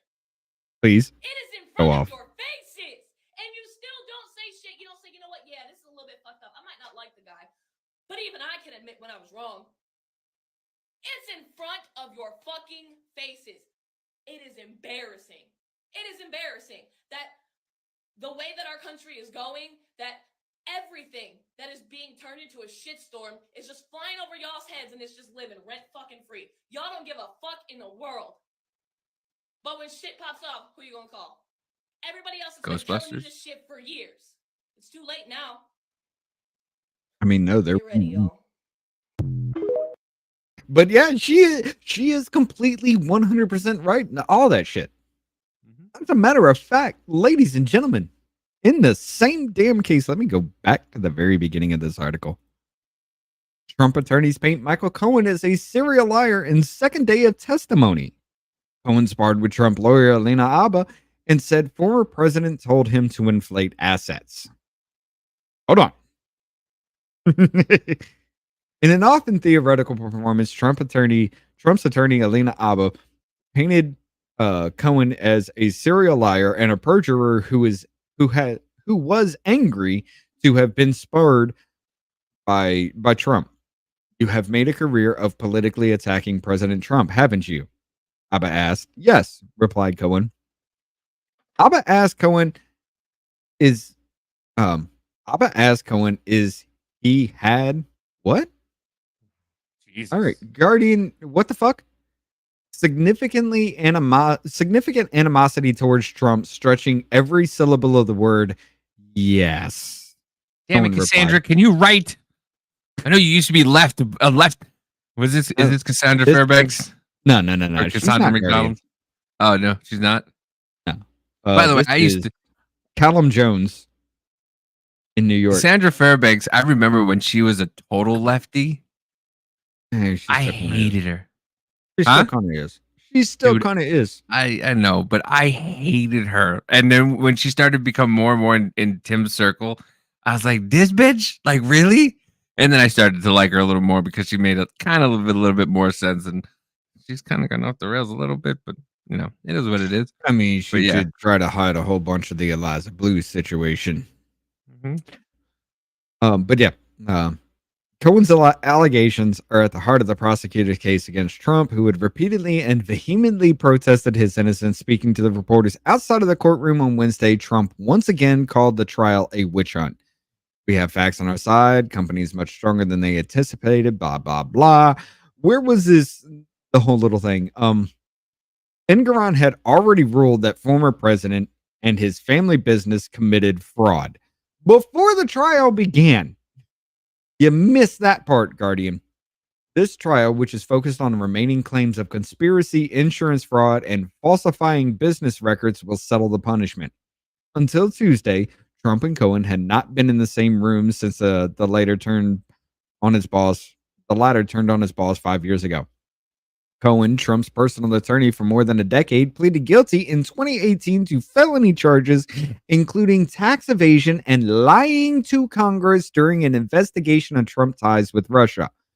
Trump had also sought to discredit Cohen, whom he described as a proven liar, on his way to court on Tuesday. Heck of a reunion, Cohen told reporters during a break in the proceedings. This motherfucker went to jail for lying to Congress. All right.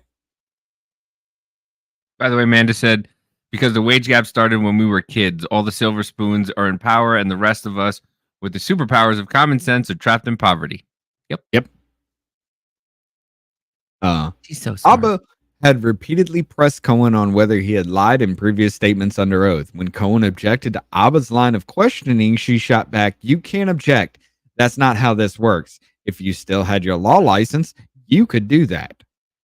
Cohen's congressional testimony in 2019, which he alleged that Trump inflated his assets even when it served his purpose, led the office of New York General Letitia James to pursue its fraud case against the former president. As prosecutors laid out the case during the open arguments earlier that month, they showed a video clip of Cohen telling investigators Trump wanted to be higher on the Forbes list and directed him to increase the value of the assets, blah, blah, blah. Where is it? Oh, this motherfucker didn't. Even the Guardian missed this. Okay, so what had happened with this is he was on stage and Alina Abba was questioning him. And she's just like, "Hey, didn't you go to jail for lying to Congress?" "Yes." "Did you lie to Congress?" "No." "But you went to jail for lying to Congress." "Yeah." "So you lied to Congress?" "No, that never happened. All that is a lie." "But it was proven that you lied. That's why you went to jail." And then the judge is like, "No. We're going to take a break. We're going to take a break." And then they come back from the break. And the other lawyer on Trump's side is just like, "Your Honor, I want a directed verdict right now. Your star fucking witness is a liar on stage. He just lied in your courtroom. This has to be a mistrial because there's no way in hell your star witness can lie on stand, and I want a directed verdict." The judge looks at him and says, "Denied." So he allowed perjury to happen on his stand. Did anything happen to Cohen? No. Absolutely not. It's so funny how, and I did it just like 2 minutes ago with Cassandra, but like the way you feel about somebody is based on if they're on your side or they're not, a lot of the times. And if they'll listen to Michael Cohen, who went to jail for lying, and take his word, yet he went to jail for lying. And if it wasn't lying for their side, they'd be like, they'd throw him out and they'd be like, "Fuck this guy." But since it helps their cause, they will allow him to lie because it helps them. And once again, none of this shit, none of it, is there any hard evidence. You have a known liar stating that Trump told him to do something.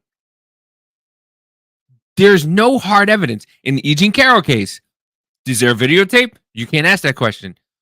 If there was a videotape, we could actually see him doing these things.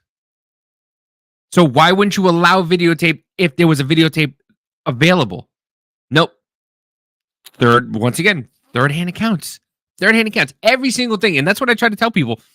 Everything you hear about Trump is a third-hand account. You know when people say Joe Biden touches little kids? There's fucking video. And now you got people saying that that's AI or that's not real video. It's in your fucking face. That was almost a decade ago. AI didn't exist back then. And I get it. The whole Joe Biden saying the nigger mayor thing, like, there was context to it. He was quoting somebody else. Yeah. You know, so when they But he still said it. put that out there, I mean, he said it, but he was quoting somebody else. He was, you know, kind of like the way the news used to be when they used to quote things factually instead of just like, we're not going to say those things on it. No, report, motherfucker. Tell me what he said. Well, he you know, he also said did- racially insensitive things. Like, He also no, wait. He also said he didn't want his kids growing up in a racial well, jungle. yeah, that's what he said. He said that. And that wasn't out of context. That was him saying it. No, I know. But I'm just trying to give an example of before Obama, it never happened. Well, I guess that was before Obama. But he Yeah, was that also was- during Obama. That was also him saying that was the first clean black man he had ever met. Mm-hmm. But yet, yeah, Trump is the racist one, right? Didn't they try to burn down the White House for that shit? What happened to that? Oh yeah, all charges dropped for those people. Once again, the news anchors making fun of Trump for the Secret Service hiding him because they set a guard tower on fire. They set a church and a guard tower on fire and then called Trump a pussy for running down into the basement and then coming out. He gasses the protesters, and they say, "Oh, he's being a dictator. He's using the military on peaceful protesters." They were burning down DC for nearly a fucking week. Bro, did we Mandela effect the day that fucking Trump got inaugurated for an entire week? Washington was on fire. Yeah, yes, we did. Because did we forget that? It didn't happen, ladies and gentlemen. That Did we wasn't a thing. forget there was limousines and fucking businesses and buildings on fire on inauguration day? And what happened with Biden's inauguration day? Wasn't there, what was it, 10,000 soldiers turned their back on him? They wouldn't even. Yeah. Oh, but you know, the military was there, and you know, the whatchamacallit, the National Guard was there, and you know, kind of, you know, guarding everything, which they told him to do before. But if Trump did it, it'd be bad optics that he was becoming a dictator. But no, after Trump leaves, they actually do that, and Joe Biden starts signing EOs out the fucking ass, becoming Which he went to say before then, actually said a president who relies on executive orders is a dictator, and then goes on to, in his first 100 days to do almost twice as much executive orders as Trump. Look, guys, I hate the dude myself. I don't give a shit. He's an asshole. But this shit is just insanity. Like, even the Georgia case is falling the fuck apart. Like, Fani Willis is going insane. She is trying to gag him even before shit happens. She's trying that shit. It's not like Jack Smith and Letitia James are bouncing this fucking, well, he said this in this case, so he's going to say this in our case, so he needs to be jagged right now. Fani Willis is trying to do that same shit. Her case is falling the fuck apart. I mean, it's disgusting the way this shit is playing the fuck out. It really is. At a stroke of a pen, this man has had everything stripped from him. That should scare every single fucking one of you. And he's still coming for him. And he's still coming for it. He's still trying to become the president of the United States with I'm fucking this behind it. shit going on. And they don't understand. This is why they're so out of touch. Every single one of these morons on Capitol Hill are out of touch because they think that this constant barrage is going to get people against them. It's doing nothing but you're making him fucking Super Saiyan. Hey. Do you not understand this? Do you not fucking understand? The more you try to take his name off of ballots, the more you try to discredit him, the more you do any of this, you are empowered. Do you not get this? They don't fucking understand. This is why they don't understand how he got elected in the first place. And they're going to do it again. Oh, yeah. They've already done it, dude. Like, I even had a fight with a dude on Twitter. He's just like, well, the black community, all they have to do is just push the racial shit and the black community will be up in arms and that's how they kill him. And no. Dude, I don't know whether you're trying to be racist or not in this whole situation, but the black community has now more or less been in favor with him. No, I'm black. Don't call me racist. I'm black. And I started throwing little polls and everything at him. I started throwing little videos at him, and it's like, oh shit. Okay, motherfucker. So what's easier? Pushing out propaganda on TV to make everybody go against this man, which is actually fucking failing, or sending one innocuous person to assassinate? And that was the whole thing. You know, he was talking about that they were going to assassinate Trump. I was like, what's easier? Pushing an entire fucking population to try to assassinate this man, or just one person? Come on. Think clearly. I think he'd still win from the grave, to be honest with you, at this point. I mean, fuck, it's possible. Wasn't there, what was it? God, wasn't it a senator or something? No, yeah, it was a senator. There was I think it was a senator that was actually elected 4 months after they had died. Hold on, let's see if I can find that.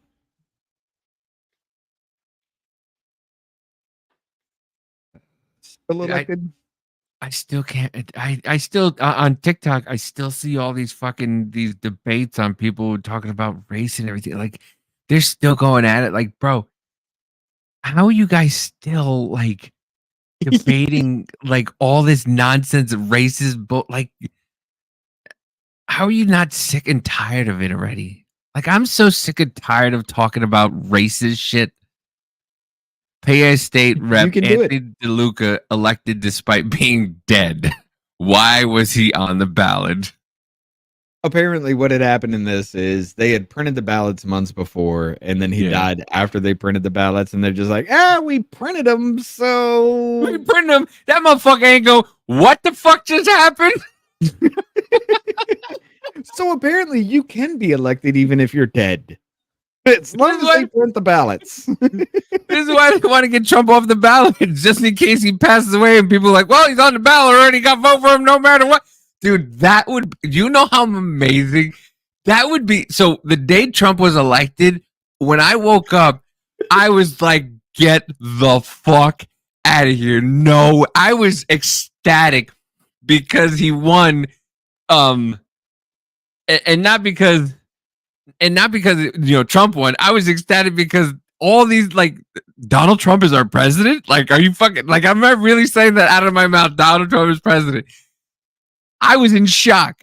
If this motherfucker's on the ballot and happens to pass away and still wins, I don't know. I think I'll come and shit at the same time.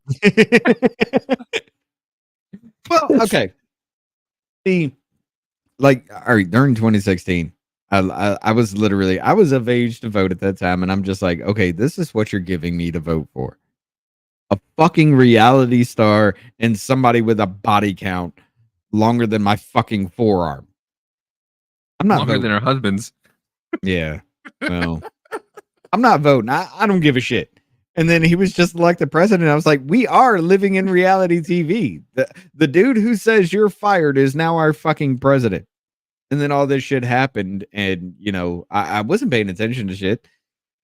And then I just, like, out of the blue, I've told this story before. Out of the blue, I was working 12 hours a day, 7 days a week. I skipped work one day, and he just happened to have a speech. So I was like, fuck it, I'm gonna listen. And it didn't hear anything, like, other than the blowhard bullshit, everybody loves me, I'm great kind of situation. And I listened to it twice, and that's all I heard. Then I went to work the next day. I came home, turned on the TV, and the news is saying, well, Trump said this. Wait. You cut out about half of that whole thing. Wait, what? Well, he said this. No. Wait a minute. You cut out a good third of that. And I was just like, these motherfuckers are lying to me. Yeah. The whole Mexican or rapist thing. Yeah. The whole Mexican and rapist thing. The whole Good think side, good people on both sides. It wasn't the good people. I think it was the whole, they're not sending their best. They're sending their rapist things. Yep. I think I honestly think that's what it was. I'd have to backtrack on every bit of that to make that. But yeah, that was those kinds of situations. And that's what just like, dude, I was alone. I lived alone and I watched that shit and I was like, what? I just heard that yesterday. I watched it fucking twice. I spent 4 fucking hours listening to this jackass run his mouth about how everybody loves him and he's great. And you're going to sit there and lie to me? Yeah. And that's how it happened for me. So, I mean, I hate the dude. I really fucking do. But I am behind him 100%, especially with this Schedule F. After everything we've heard, after everything I've heard from the Senate, after everything I've heard from the House, these fucking subcommittees, these committee hearings, everything, fucking Eric Swalwell fucked a Chinese spy. And he's pissy that he was just removed from the Intelligence Committee. This motherfucker was fucking a Chinese spy, balls deep in this bitch.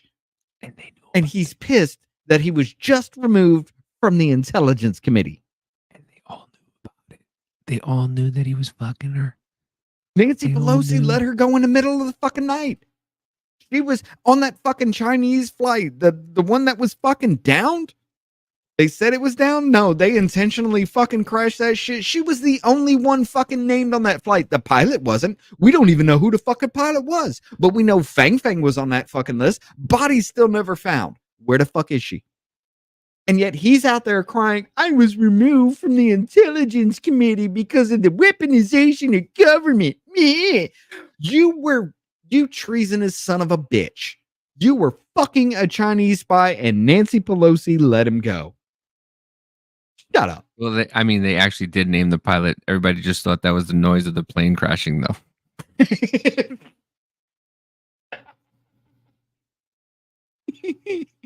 Oh, wait, do I still have that soundbite? Listen, you know what turned me was that I knew every rapper thrived to be Donald Trump, and everybody thrived to be Donald Trump. Donald Trump was in one of my favorite movies, Home Alone 2. He was in Little Rascals, all this stuff. And then all of a sudden, the next thing you know is he's on these shows and everything like that. And then all of a sudden, it flipped the script and he became a racist. And I went, Excuse me, what? Excuse me, what? What? Huh? Wait. Everybody loved him for years. They knew he was an asshole. They knew all this. The Central Park 5, everybody knew about this shit for years. Nobody said a fucking word about it. Mind you, the Central Park 5, they all thought they were guilty anyway. So it doesn't matter if you took out a page and everything. They all threw Jesse Jackson, all of them already thought that they were guilty, and no matter what. So no matter what anybody fucking says, they thought they were guilty. So he just try to help out with that. So was it right? Was it wrong? Don't know. But everybody thought they were fucking guilty. But yeah, all of a sudden they went, Donald Trump's racist. And I went, what, dude? Huh? Right. I mean, even Snoop Dogg was wanting to take pictures of him. He was just like, I'm going to be like Donald Trump. And then all of a sudden it's, fuck Trump. He's racist. But then again. And that's all they say. That's all Snoop Dogg ever says. Fuck that motherfucker. You know, that racist motherfucker piece of shit. Okay, Snoop, what's one of his policies you don't like? Fuck that racist piece of shit. He's a racist motherfucker. Okay, what don't you like? He's racist. How was he racist? What Central Park 5? Snoop, I believe you were thinking about murdering cops at one point. So how about you shut the fuck up? Right. But then again, that plane crash you were talking about, they thought the pilot was yeah. Did it sound something like this? Oh, I said, what in the world is this? You remember that shit? No, I don't remember that one. That was when that F-35 went missing and it crashed and they got that dude on camera. That was the interview. He's just like, I was in there shaving and I just heard the sound. It was, and I had to clip it, dude. It was fucking awesome. All right. Like the hide your kids, hide your wife shit. That too. That's great. How'd your wife? That is from fucking Alabama. That is from Huntsville, where they want to bring the fucking FBI. That dude's a legend. We can talk about that next week. But with the thank you for joining. Ass shit too. That was great. You can find me at MW Troublemaker on Twitter. You can also find me on TikTok at Troublemaker Davey. All the links are in the bio. You can also catch me on Wednesdays at Business Party Podcast and Sundays at Weekend Hangover. Both are at 7 Central, 8 Eastern. This was fun. I love doing this. It's so much fun. We always do some dumb shit. I love getting we have a certain thing we want to talk about, but ADHD brain takes it to other places where listen, I don't think I've mentioned that on a podcast, the whole Kim thing, because that whole Eminem thing. Listen, if you think Eminem was bad, don't listen to DMX, kids. If you love the LGBTQ community, stay the fuck away from DMX. I'll tell you that right now. That man is dead. Don't cancel him. He was also talking about raw dogging some bitch in the ass too in one of his songs, though. But anyway, with me just alone, ladies and gentlemen, you can find me on X. It is Drunken Senpai 85 at Drunken Senpai 85. Also on Rumble alone. Fuck YouTube, because y'all are bitches. On Rumble, it is rumble.com/c/your voice. We go through these committee hearings a lot.